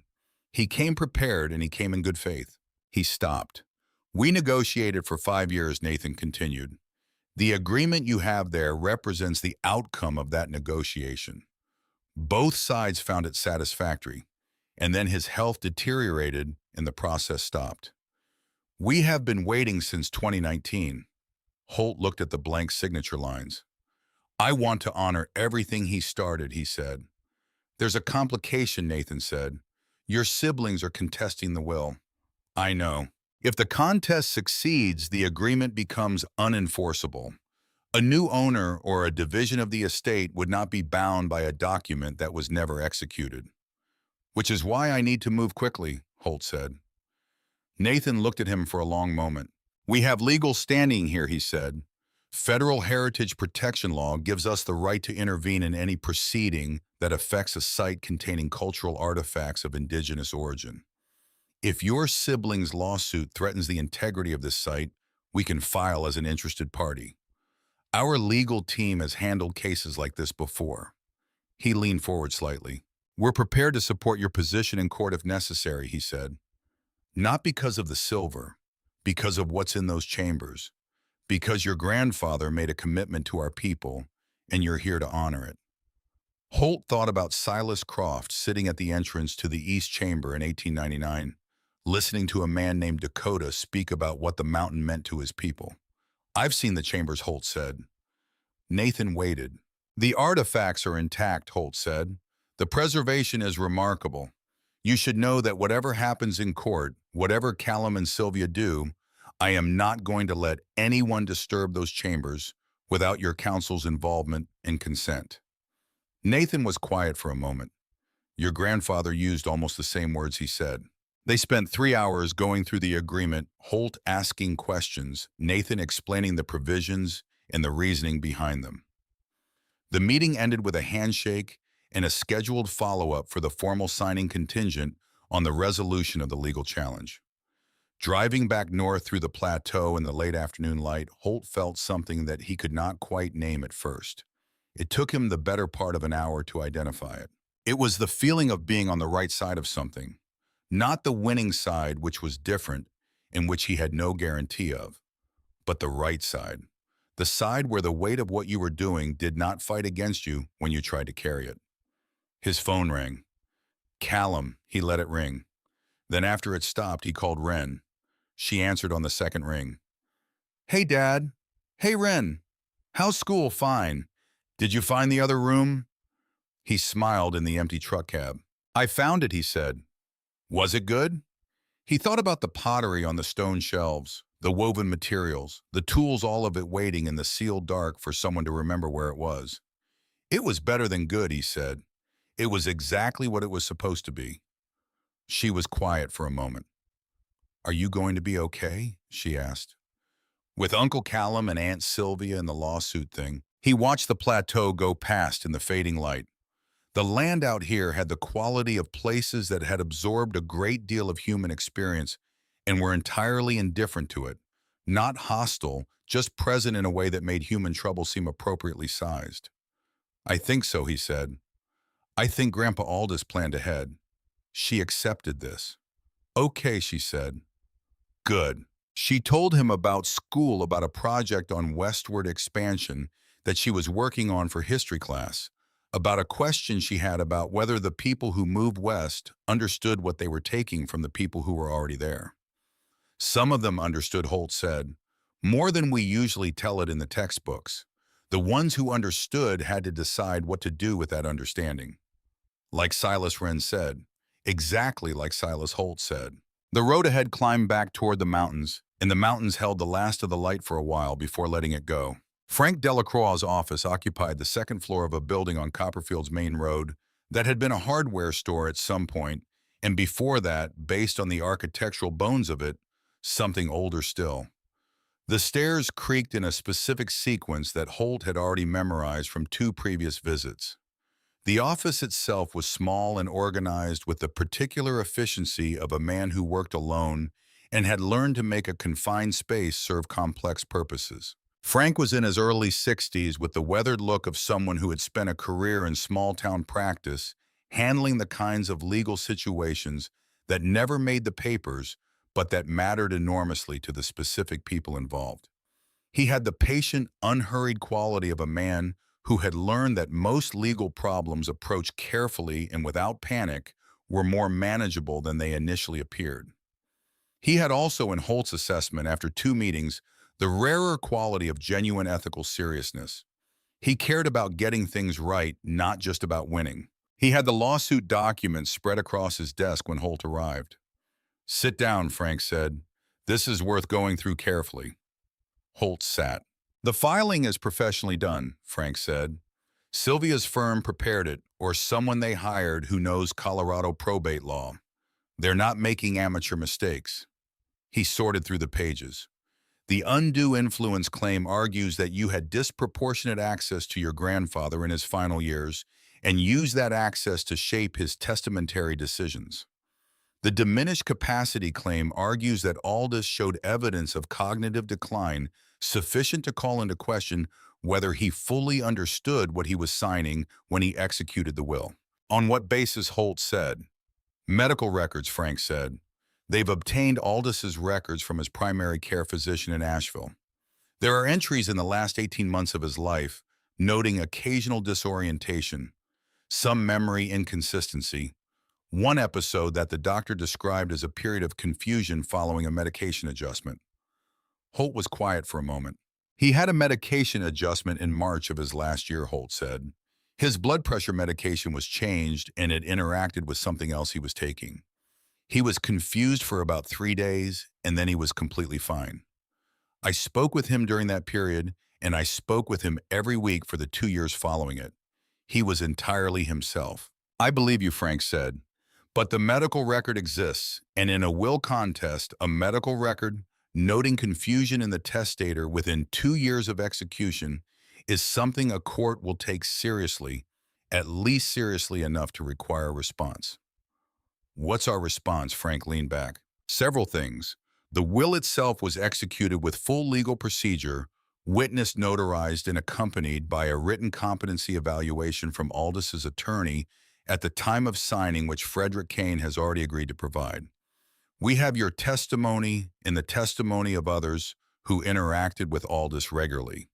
We have Calhoun Pruitt, who saw your grandfather on a consistent basis over many years, and who has already told me he is willing to speak to Aldous's mental sharpness without reservation. And we have the geological survey from Dr. Marsh, which documents the sophisticated and sustained management of the property over decades, the kind of activity that is simply not consistent with a man of diminished capacity. Frank paused. But there is something else, he said, something that changes the nature of this case considerably. The tribal intervention, Holt said. Yes? Nathan Runningwater called me yesterday. The Ute Mountain Ute Council has filed a motion to intervene as an interested party. Their basis is the presence of cultural artifacts of indigenous origin on the property and the unsigned agreement with your grandfather, which they are characterizing as an enforceable oral commitment under federal law supported by the documented negotiation record. What does that mean practically? It means this case is no longer just a family dispute about inheritance, Frank said. It means federal heritage protection statutes are now in play, which elevates the proceeding to a level that a county court is going to treat with considerable caution. It means Callum and Sylvia's legal team is suddenly facing a dimension they did not anticipate, and for which they are, I suspect, not fully prepared. He sorted the papers into 2 stacks. It also means, Frank said, that the story of what this property actually is becomes part of the court record. The tunnel, the ore deposit, the archive, the artifacts, the decades of your grandfather's stewardship. All of it becomes visible, which means Callum and Sylvia will finally understand what they were laughing at in that attorney's office. Holt thought about this. When is the hearing, he said. 3 weeks, Frank said. Judge Carol Eastman. She's been on the bench 14 years. She's thorough, and she does not like people who use legal resources as a weapon in family disputes when the underlying facts don't support the legal theory. That's my read of her based on cases I've seen her handle. 3 weeks, Holt said. Frank nodded. Use the time well, he said. And Holt, whatever you're feeling about your brother and sister right now, keep it out of the courtroom. Eastman doesn't want your anger. She wants your clarity. Holt drove back to Knoxville that evening and taught his classes for the following 2.5 weeks with the particular focused discipline of a man who understood that the best thing he could do for himself during a period of waiting was to be fully present in the work he already had.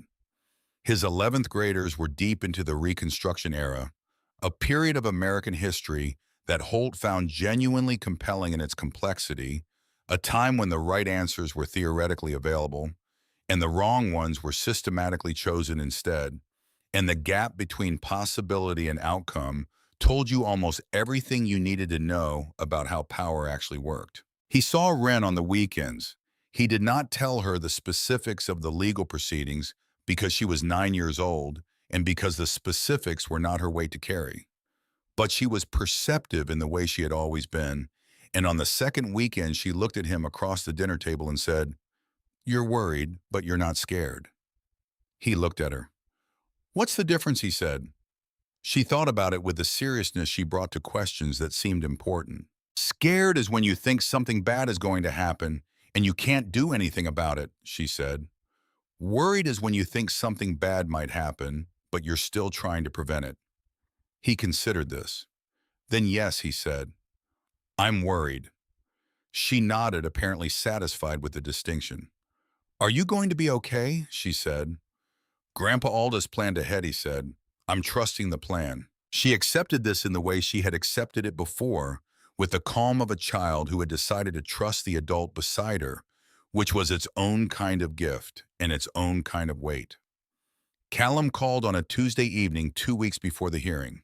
Holt was sitting at his kitchen table grading essays on the Missouri Compromise, a stack of 17 papers in varying states of historical accuracy, and he almost did not answer. But avoidance had never been his way, and he picked up. Callum's voice was different from what it had been at the cabin.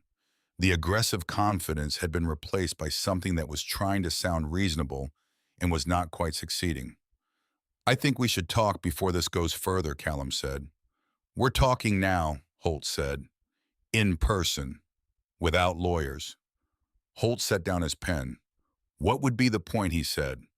"The point is that this is getting expensive for everyone, and it doesn't have to. We can resolve this as a family." "You filed a lawsuit, Callum. Sylvia filed a lawsuit. I signed on to it because she asked me to, and because, at the time, I thought it was the right call." And now a pause. "I've been doing some research," Callum said, "about the property, about what might be there." "The geological report," Holt said. Callum was quiet for a moment. "I know you found something," he said. "I know it's valuable. I don't know exactly what it is, but I know it's significant. And I'm telling you that whatever it is, there's a way to structure this that's fair to everyone." Holt looked at the stack of essays on the table. 17 essays about a compromise that had delayed a necessary reckoning by 30 years, and everyone who had agreed to it had called it statesmanship at the time. "There's an agreement in place, Callum," he said. "An agreement that grandfather spent years building and that I intend to honor. That agreement isn't negotiable." "What kind of agreement?" "With the Ute Mountain Ute Tribal Council. Cultural artifacts, legal obligations under federal heritage law." Silence on the line. "That's why the tribal intervention was filed," Holt said. "It's not a legal tactic, it's the actual situation. The property contains sacred chambers that belong to people who were here long before any of us, and grandfather spent years working out how to return what's theirs. That's what I inherited. Not just the land, the obligation that comes with it." More silence. When Callum spoke again, his voice had shifted the veneer of reasonableness, giving way to something harder, but also underneath that something more uncertain than Holt had heard from him before. "Sylvia is not going to drop this," he said. "She's built her career on not backing down from a legal position once she's committed to it. This is going to go to the hearing." "Then it goes to the hearing," Holt said. "I hope you know what you're doing," Callum said. "I know what grandfather wanted me to do," Holt said. "That's enough." He ended the call and returned to the essays. The student at the top of the stack had written with the unintentional profundity of a 16-year-old trying to fill a word count that the Missouri Compromise was proof that when people choose the comfortable solution over the right one, they are only choosing to make the right solution more expensive later. Holt read this sentence twice and gave the essay full marks. The morning of the hearing was cold and clear, the particular Colorado clarity of late autumn, when the air has been scoured clean by the altitude, and the light comes at a low angle that makes everything look simultaneously beautiful and temporary. Holt drove to the county courthouse in Gunnison with Frank Delacroix beside him in the passenger seat, going through the day's sequence one final time. The courthouse was brick and stone, built in the 1920s, with the civic seriousness of an era that believed public architecture should communicate the weight of what happened inside it. It had aged into itself in the way of well-made things, becoming more itself with time rather than less. In the hallway outside the courtroom, Holt saw Callum and Sylvia for the first time since the cabin. Callum wore a suit that was slightly less expensive than the one from the attorney's office in Asheville, as though someone had advised him that projecting too much wealth in front of a rural county judge was inadvisable. Sylvia looked exactly as she always looked, composed, prepared, the kind of person who had never in her adult life walked into a professional environment without full command of herself. Their attorney was a man named Vance from a Denver firm who had the efficient, forward-leaning posture of someone who billed by the hour and understood the value of projecting momentum. Nathan Runningwater sat with the tribal council's legal representative in the gallery, which in a room this size meant he was close enough that Holt could see his face clearly. Nathan caught his eye and gave a small nod that communicated several things at once: preparation, steadiness, and the particular solidarity of people who are on the same side of something and who both know it. Dr. Everett Marsh was there, having driven up from Denver that morning. Calhoun Pruitt sat in the gallery in his best shirt, which was flannel, but pressed his white hair flat from a hat he had removed at the door. Frederick Kane, the Asheville attorney who had read the will, had come out from North Carolina, which had surprised Holt when he had offered, and which had moved him more than he had let show. Judge Carol Eastman entered, and the room stood. She was in her mid-60s with steel-gray hair and the face of a person who had spent 14 years listening to people explain why their situation was exceptional, and had arrived at a clear-eyed understanding of when it was and when it was not. She sat, reviewed the file in front of her, and looked up. "This is a will contest," she said. "Mr. Vance, you're alleging undue influence and diminished mental capacity. That is a high evidentiary bar. Proceed." Vance stood with the smooth readiness of a man who had prepared thoroughly. "Your Honor, the distribution in this will represents a pattern so irrational as to raise serious questions about the testator's judgment at the time of execution. Two heirs received substantial and appropriate assets. A third received $5 and a property that everyone involved understood to be worthless. This disparity, combined with medical evidence of cognitive decline, suggests that the testator was not fully competent to make these decisions." Judge Eastman looked at him over her reading glasses. "Or," she said, "it suggests that the testator had a specific reason for the distribution that you are not yet aware of. But continue." Vance called Sylvia first. She took the stand with professional composure, settling into the chair with the practiced ease of someone who had given testimony in other contexts and who understood how to present herself before a judge. She spoke about her grandfather in the tones of measured concern, describing moments of confusion she had observed during visits, conversations in which he repeated himself, an instance in which he had called her by her mother's name and had seemed not to notice the error. Frank's cross-examination was precise. "Ms. Whitmore Crane," he said, "when did you last visit your grandfather in person before his death?" Sylvia held her composure. "Approximately 8 months prior to his passing," she said. "And in the 12 months before that visit, I visited twice. So in the final 2 years of your grandfather's life, you visited him 3 times in person. I maintained contact by phone. How frequently?" She paused. "Monthly," she said. "Sometimes less." "During these monthly calls, did your grandfather ever express confusion about his estate planning or his wishes regarding the property?" "Not directly," she said. "Did he express any uncertainty about who he wanted to leave things to?" "No." "Did he discuss the mountain property with you?" "No." Frank looked at her for a moment. "He didn't discuss the property with you," he said. "And yet you're here today arguing that his decisions about it were irrational." Vance objected. Judge Eastman sustained it, but the point had already done its work. Callum's testimony followed the same shape, and Frank's cross-examination followed the same logic, pressing on the gap between Callum's claimed knowledge of Aldis's mental state and the actual frequency and depth of their contact in his final years. Callum was less composed than Sylvia on the stand, his answers occasionally running longer than was advisable, his frustration showing in small ways that Frank did not need to point out because the judge was already noting them. Then Vance introduced the medical records. He presented them methodically, walking the judge through the relevant entries. The medication adjustment in March, the documented confusion during that period, two subsequent entries in which the treating physician had noted what he described as occasional lapses in orientation, mild in character, but present. Judge Eastman reviewed the records herself, reading carefully, taking her time in the way of a person who did not accept summaries when primary sources were available. Mr. Vance, she said without looking up, these entries span a period of approximately 4 months in the final 18 months of the testator's life. The most significant notation is explicitly linked to a medication adjustment and documented as resolved. The subsequent entries describe what the physician characterizes as mild and occasional. Is this the totality of the medical evidence you're relying on, in combination with the testimony of the plaintiffs?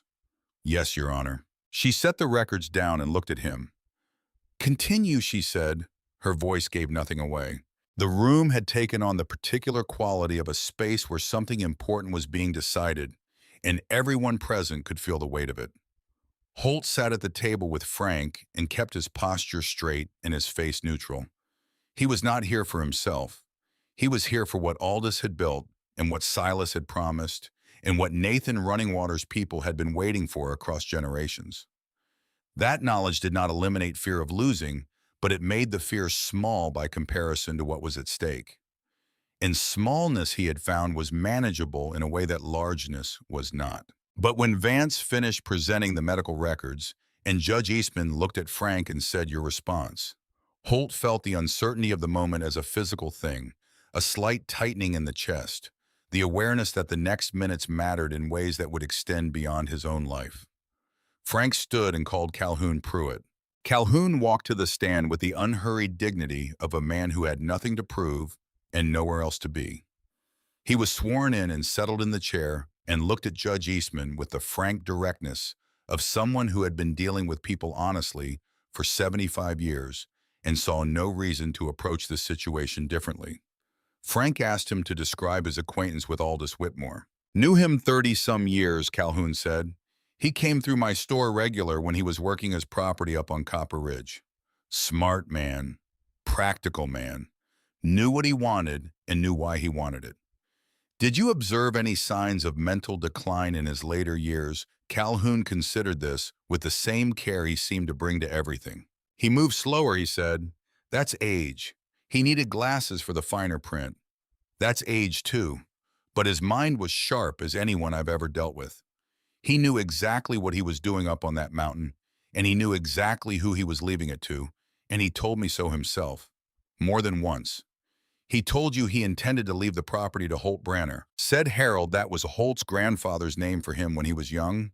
Said Harold will know what to do with it. Said he'd been watching him his whole life, and he was the right one." Calhoun leaned forward slightly. "Man that confused doesn't think that carefully about who to trust," he said. Frank thanked him and sat down. Dr. Marsh testified next, explaining the geological findings with the precise authority of a man who had spent 40 years in his field and who was constitutionally unable to overstate or understate a conclusion. He described the silver deposit, its quality and extent, and then he described what the management of the tunnel and mining site over decades required in terms of technical knowledge, planning, and sustained executive function. "The maintenance logs alone," Marsh said, "represent a coherent, systematic, multi-decade project. The structural decisions made in the tunnel show engineering understanding and long-term planning. These are not the activities of a man whose cognitive function was compromised. They are the activities of a man with an unusually clear and sustained sense of purpose." Judge Eastman looked at the geological report in front of her. "This property," she said, "it is not worthless." "No, Your Honor," Marsh said. "It is very far from worthless." She looked at Vance. "You argued that the distribution was irrational," she said. "Given this testimony, I'm having some difficulty locating the irrationality." Vance began to respond. Frank stood simultaneously. "Your Honor," Frank said, "we have one additional piece of evidence, with the court's permission." Vance objected on grounds of procedural timing. Frank had prepared for this and responded with the relevant statute. Judge Eastman listened to both and then looked at the clock on the wall and then at Frank. How long, she said. 12 minutes, Frank said. She nodded. The bailiff set up the screen. The room waited in the specific silence of people who do not know what they are about to see, but who have understood from context that it is significant. Callum and Sylvia sat at their table with the composed stillness of people trying not to look concerned. Holt watched them for a moment, then looked at the screen. The image appeared. Aldous Whitmore sat at a conference table in a room that Holt recognized as Frederick Kane's office in Asheville. He was thin in the way of men in their final year, the weight gone from his face so that the structure of it showed more clearly, the bones of his jaw and brow more prominent than they had been. But his eyes were clear and direct and entirely present, and when he spoke, his voice carried the authority of a man who had thought carefully about what he was going to say and who was saying it without uncertainty. "My name is Aldous Whitmore," he said. "I am recording this statement of my own free will and in full possession of my faculties on this date, 14 days before my death, at the office of my attorney, Frederick Kane, who is present in this room as witness." He paused, arranging his thoughts with the unhurried deliberateness that had always characterized him. "I am making this statement because I know my will is going to be contested. I know this not because anyone has told me so, but because I know my grandchildren. I know how Callum sees the world, and I know how Sylvia sees the world, and I know that what I have left to Holt will appear to them as an injustice because they measure inheritance in terms of immediate monetary value and have never been persuaded that there are other terms." He looked directly into the camera. "Let me be clear about my mental state. I have had moments of physical frailty in recent months. I had a period of confusion in the spring related to a medication that was adjusted and that resolved completely. Beyond that episode, which my physician can describe accurately, my mind has functioned as it has functioned my entire life. I know who I am, where I am, what I own, and why I am distributing it as I am. I am recording this so that anyone who wants to argue otherwise will have to argue it against my own voice and my own face in real time, and I am comfortable with that." He shifted slightly in his chair. "The mountain property at Copper Ridge is not worthless. I want that stated for the record. It contains one of the most significant mineral deposits in the Colorado Rockies, a silver formation of exceptional quality that has been documented and surveyed over decades of methodical work. It also contains in its deeper chambers cultural artifacts of the Ute Mountain Ute people, placed there by their ancestors across generations, and the subject of an ongoing negotiation with the tribal council that has been conducted in good faith for 5 years." He paused again. "I am leaving this property to Holt because Holt understands that some things matter more than their market price. He has demonstrated that understanding his entire life and the choices he has made, and the work he has done, and the way he has raised his daughter. Callum would sell the mineral rights within 60 days. Sylvia would file injunctions and counter-injunctions until the legal costs consume whatever value remain.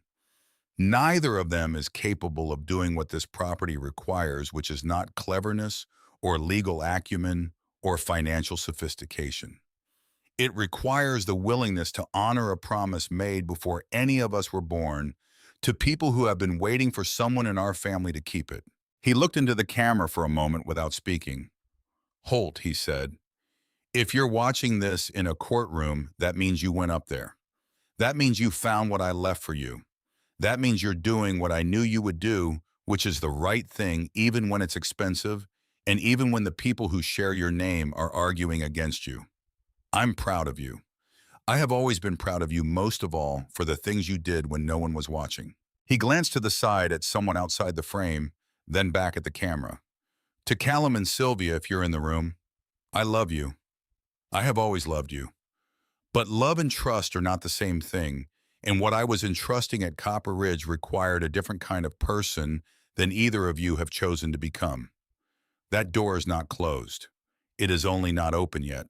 He straightened slightly in his chair, and in that small adjustment of posture, Holt could see the man he had always known, the careful, deliberate man who weighed things before he said them and meant what he said when he said it. "Time reveals all truths," Aldous said. "I have believed that my entire life. I believe it now. The recording ended. The room was entirely still. Judge Eastman sat without moving for a moment, looking at the blank screen. Then she looked at the medical records on her desk. Then she looked at Vance. The medical evidence you have presented describes a single episode of confusion explicitly medication-related and resolved, and two subsequent notations of mild and occasional lapses, she said.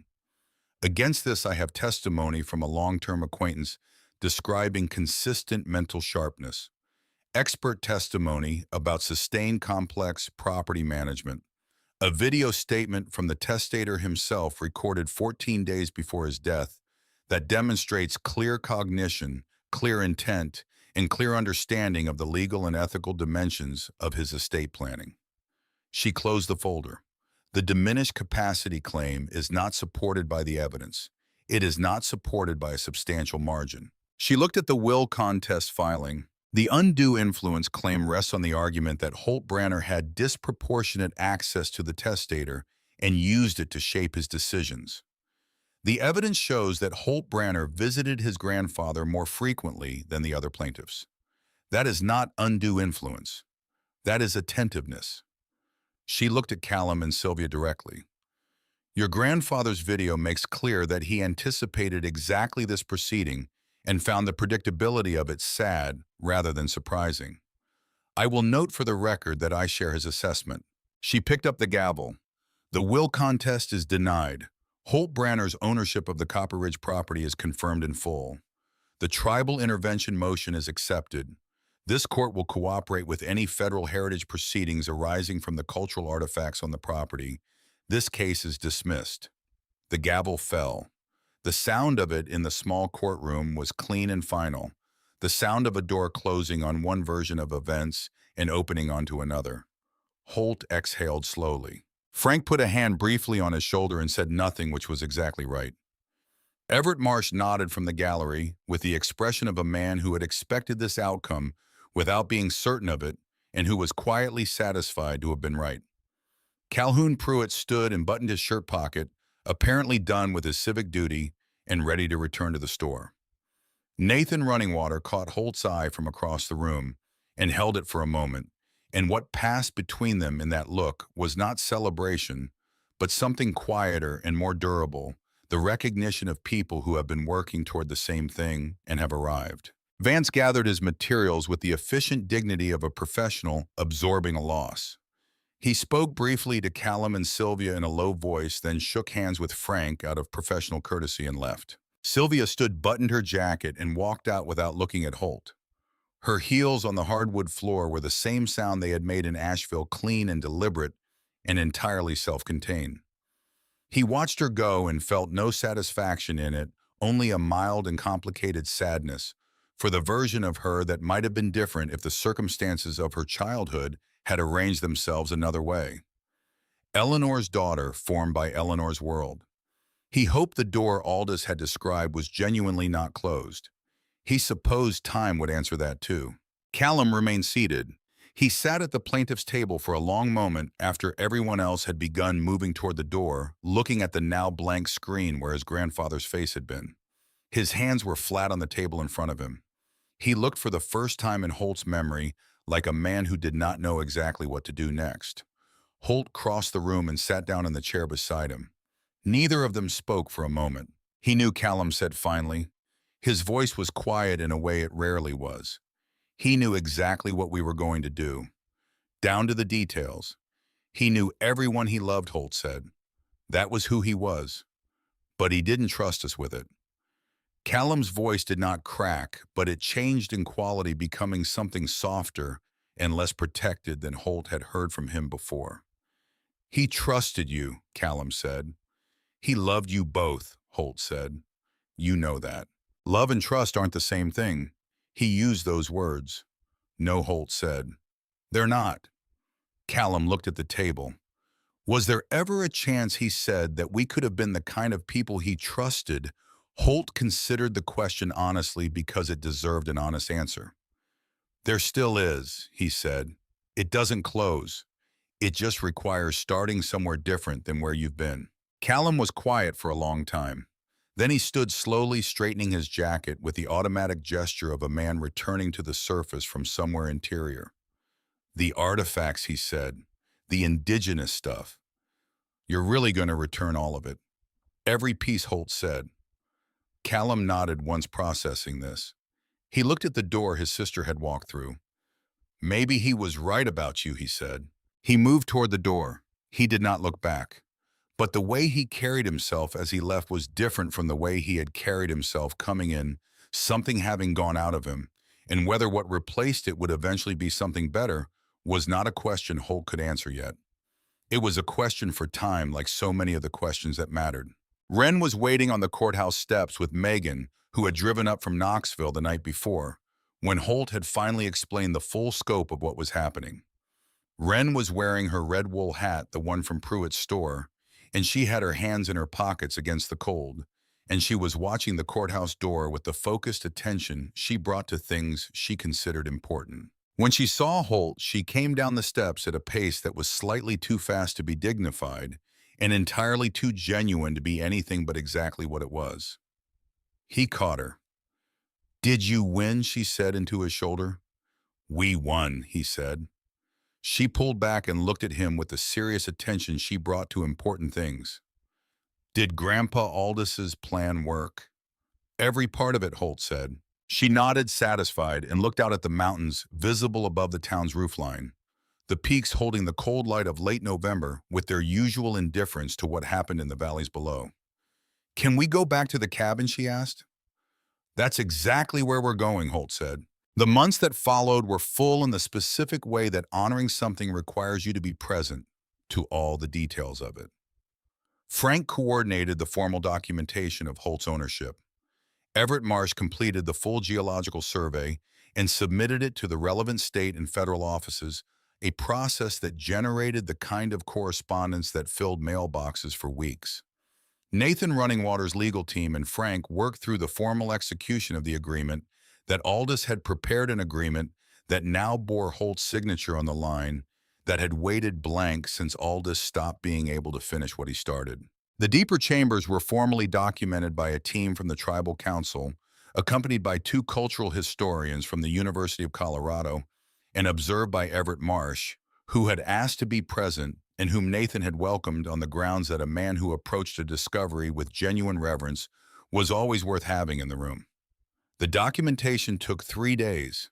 The artifacts were cataloged, photographed, and then left in place pending the construction of appropriate preservation and access infrastructure, which the agreement funded through a portion of the revenue from a negotiated sale of selected specimens to the Denver Museum of Natural History. The museum director, a woman in her early 50s, who had spent her career arguing that natural history institutions should engage with living communities rather than simply extract from them, was the one who proposed the permanent exhibition. The silver specimens would form the centerpiece. The exhibition would tell the full story: Silas Croft and his journal, the Ute People, and the Chambers, the decades of Aldis Whitmore's stewardship, the agreement and its honoring. She called it a model for how discovery could become partnership rather than appropriation, and she said this with the conviction of someone who had been waiting for a case study this specific and this clean. 6 months after the hearing, on a morning in late May, when the mountains had finally released the last of the winter snow from the lower elevations, and the wildflowers were doing what Colorado wildflowers do in that narrow window of late spring, appearing in improbable colors at improbable density, as though making up for lost time, Holt drove up the dirt road to Copper Ridge for what felt like the 100th time, and looked at the clearing that had held a collapsing cabin when he first saw it, and now held something different. The cabin had been restored with care, not renovated, not modernized, restored. The roof was sound, the porch was safe. The door hung true on its hinges. The cast iron stove had been cleaned and blacked and could be used again. The windows were clear.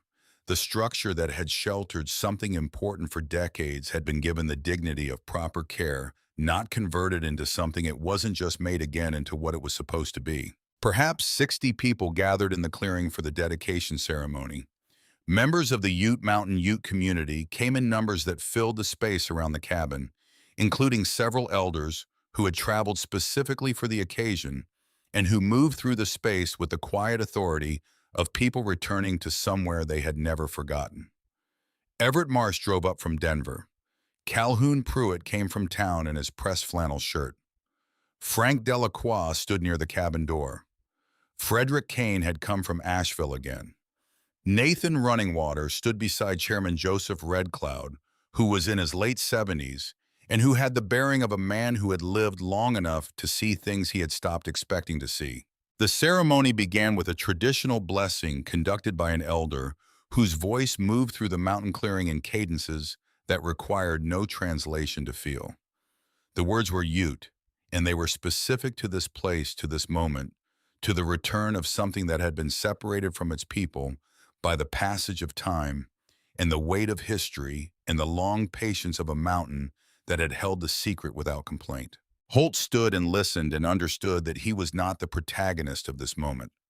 He was the facilitator of it, the link in a chain that connected Silas Croft's promise to its fulfillment, and his role now was simply to be present without diminishing the space for what was actually happening. Wren stood beside him in her good dress, the one she had picked out herself from the closet that morning, holding his hand with the steady grip of a child who understands that some occasions ask you to be fully there. Nathan spoke about the agreement and what it meant about the 5 years of negotiation with Aldous, and the years of waiting after about what it signified when a family chose honor over profit in a domain where profit was readily available. He did not make it sentimental. He made it specific, which was more powerful. The museum director spoke about the exhibition and the partnership and the model she hoped it would create for how institutions and communities could work together rather than past each other. Then Frank stepped forward and nodded to Holt. Holt had prepared remarks and had then discarded them. He spoke without notes. "My grandfather chose me for this," he said, "not because I was the most capable person in our family, or the most successful, or the most persuasive. He chose me because he believed I understood something, that he had spent his life understanding that the value of something is not what you can sell it for. It's what you do with it. It's the choices you make when you have something rare in your hands and someone is watching to see whether you're going to be worthy of it." He looked at the mountain face rising behind the restored cabin. Silas Croft stood in these chambers over 100 years ago and made a promise to a man named Dakota. He made it without witnesses and without legal weight and without any guarantee that anyone would honor it after he was gone. He then gave up his name and his life as he had known it in order to keep that promise safe. My grandfather found what Silas left behind and carried the promise forward for decades, maintaining it, protecting it, building toward a moment he knew he might not live to see. I've had it for less than a year, and I've spent that year trying to understand what it requires of me. He looked at Wren beside him. "What it requires," he said, "is very simple. It requires you to do the right thing even when the easier thing is available. It requires you to understand that some debts travel across generations and belong to everyone who inherits them, whether they know it or not. And it requires you to trust that the people who came before you, when they trusted you with something precious, knew what they were doing." He nodded toward Nathan and the chairman. "We're going to honor this agreement for as long as my family has anything to say about it," he said. "That's the promise I'm adding to the ones that are already here." Wren stepped forward then. She was carrying a framed photograph that she had prepared herself, printed and matted and framed with Megan's help during the previous week. It showed the artifacts as they appeared in the chambers, the pottery on the stone shelves, the woven materials, the tools documented in the quality of light that the chamber's own geology created, still and clear and very old. She walked to Chairman Red Cloud and held it out with both hands, the formal, careful way she had been taught to offer something important. "So you have a picture of what we kept safe," she said, "so you can see that it's okay." The chairman accepted the photograph with both hands. He was quiet for a moment, looking at the image, at the objects his ancestors had left in a mountain that had held them faithfully across centuries. Then he reached to his wrist and removed a woven bracelet and crouched to Wren's level. He said something in Ute, his voice low and direct. Nathan translated. "He says this is a covenant bracelet," Nathan said. "He says your father keeps the old ways. He says you will carry this forward. The chairman tied the bracelet around Ren's wrist with the care of someone performing an action whose meaning extended beyond its physical simplicity. Ren looked at it on her wrist and then at the chairman with an expression of complete seriousness. I promise, she said. The afternoon moved into evening, and the guests moved through the clearing, sharing food that the tribal community had brought, talking in the way that people talk when they are in a place that makes ordinary conversation feel insufficient, and so they reach for something more considered. Everett Marsh found Holt near the cabin door as the light began to soften. Your grandfather would have loved this, Marsh said. He knew it was coming, Holt said. He designed it. Marsh smiled and looked at the mountain above them, at the granite face catching the late afternoon light. What happens to the deposit now, he said. It's sealed, Holt said. For now. The agreement's revenue sharing is funded by the museum sale and the specimen arrangement you helped put together. The commercial deposit stays where it is. He paused, looking at the mountain. Maybe someday Ren will decide what to do with it, he said. But there's no hurry. Grandfather waited the better part of his life. I can wait too. Marsh nodded slowly. Some things improve with patience, he said. When the last guest had gone and the clearing was quiet again in the long light of the late May evening, Holt and Wren sat on the restored cabin porch steps and watched the light move across the granite face above them. The mountains held their color through sunset pink and orange, giving way to a deep blue that absorbed the peaks and the sky in equal measure. Do you think Grandpa Aldous knows? Wren asked. I think he knew it would happen before it did, Holt said. That's why he trusted me with it.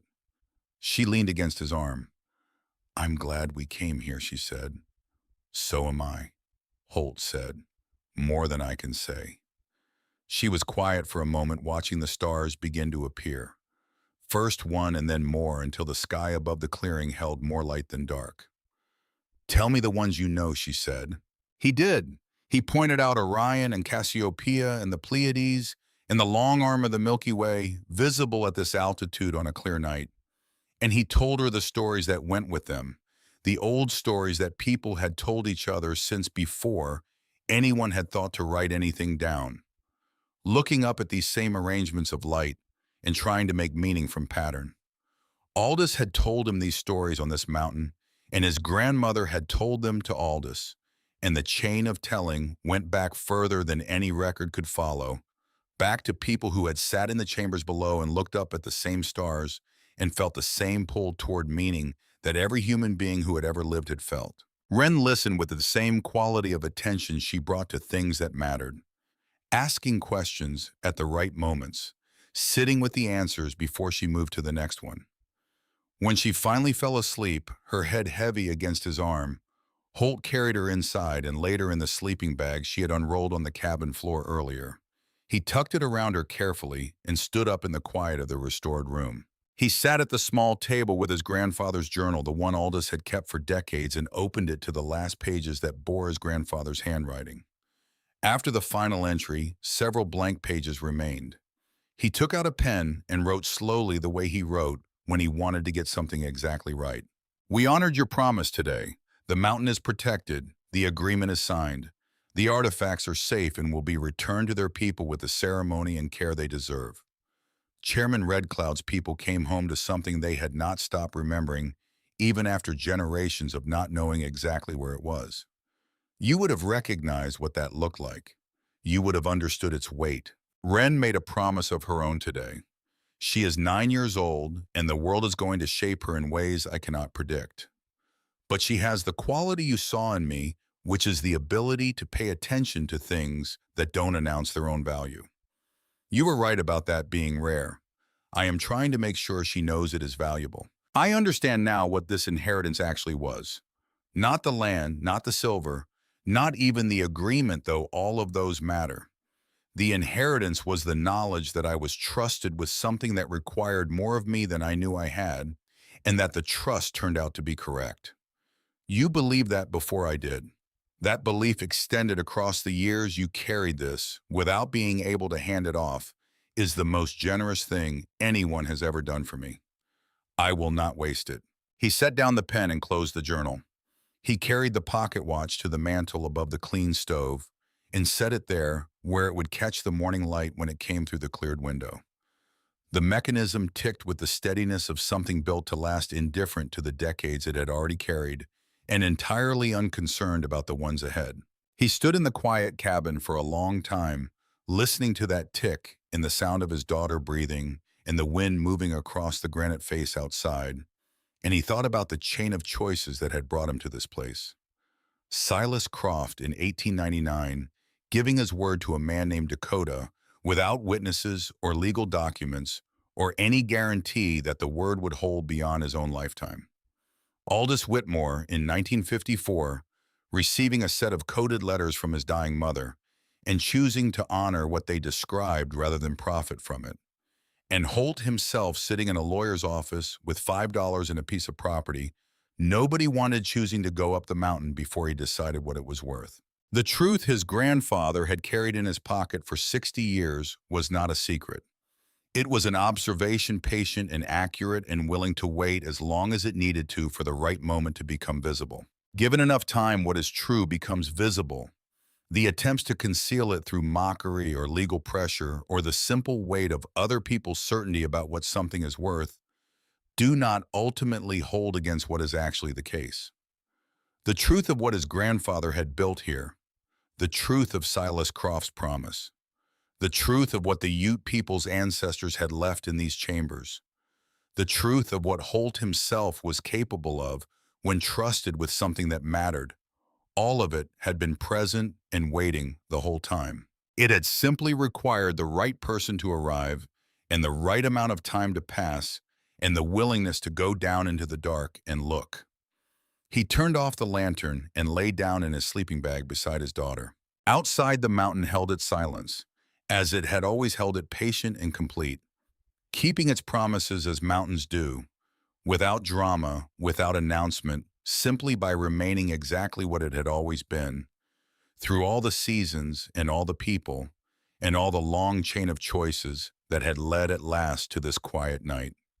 This sleeping child, this man who had learned that the greatest thing you could inherit was not land or silver or even wisdom, but the knowledge that someone had looked at you across the distance of everything they knew about people and had decided with full awareness of what the decision required that you were the one they trusted.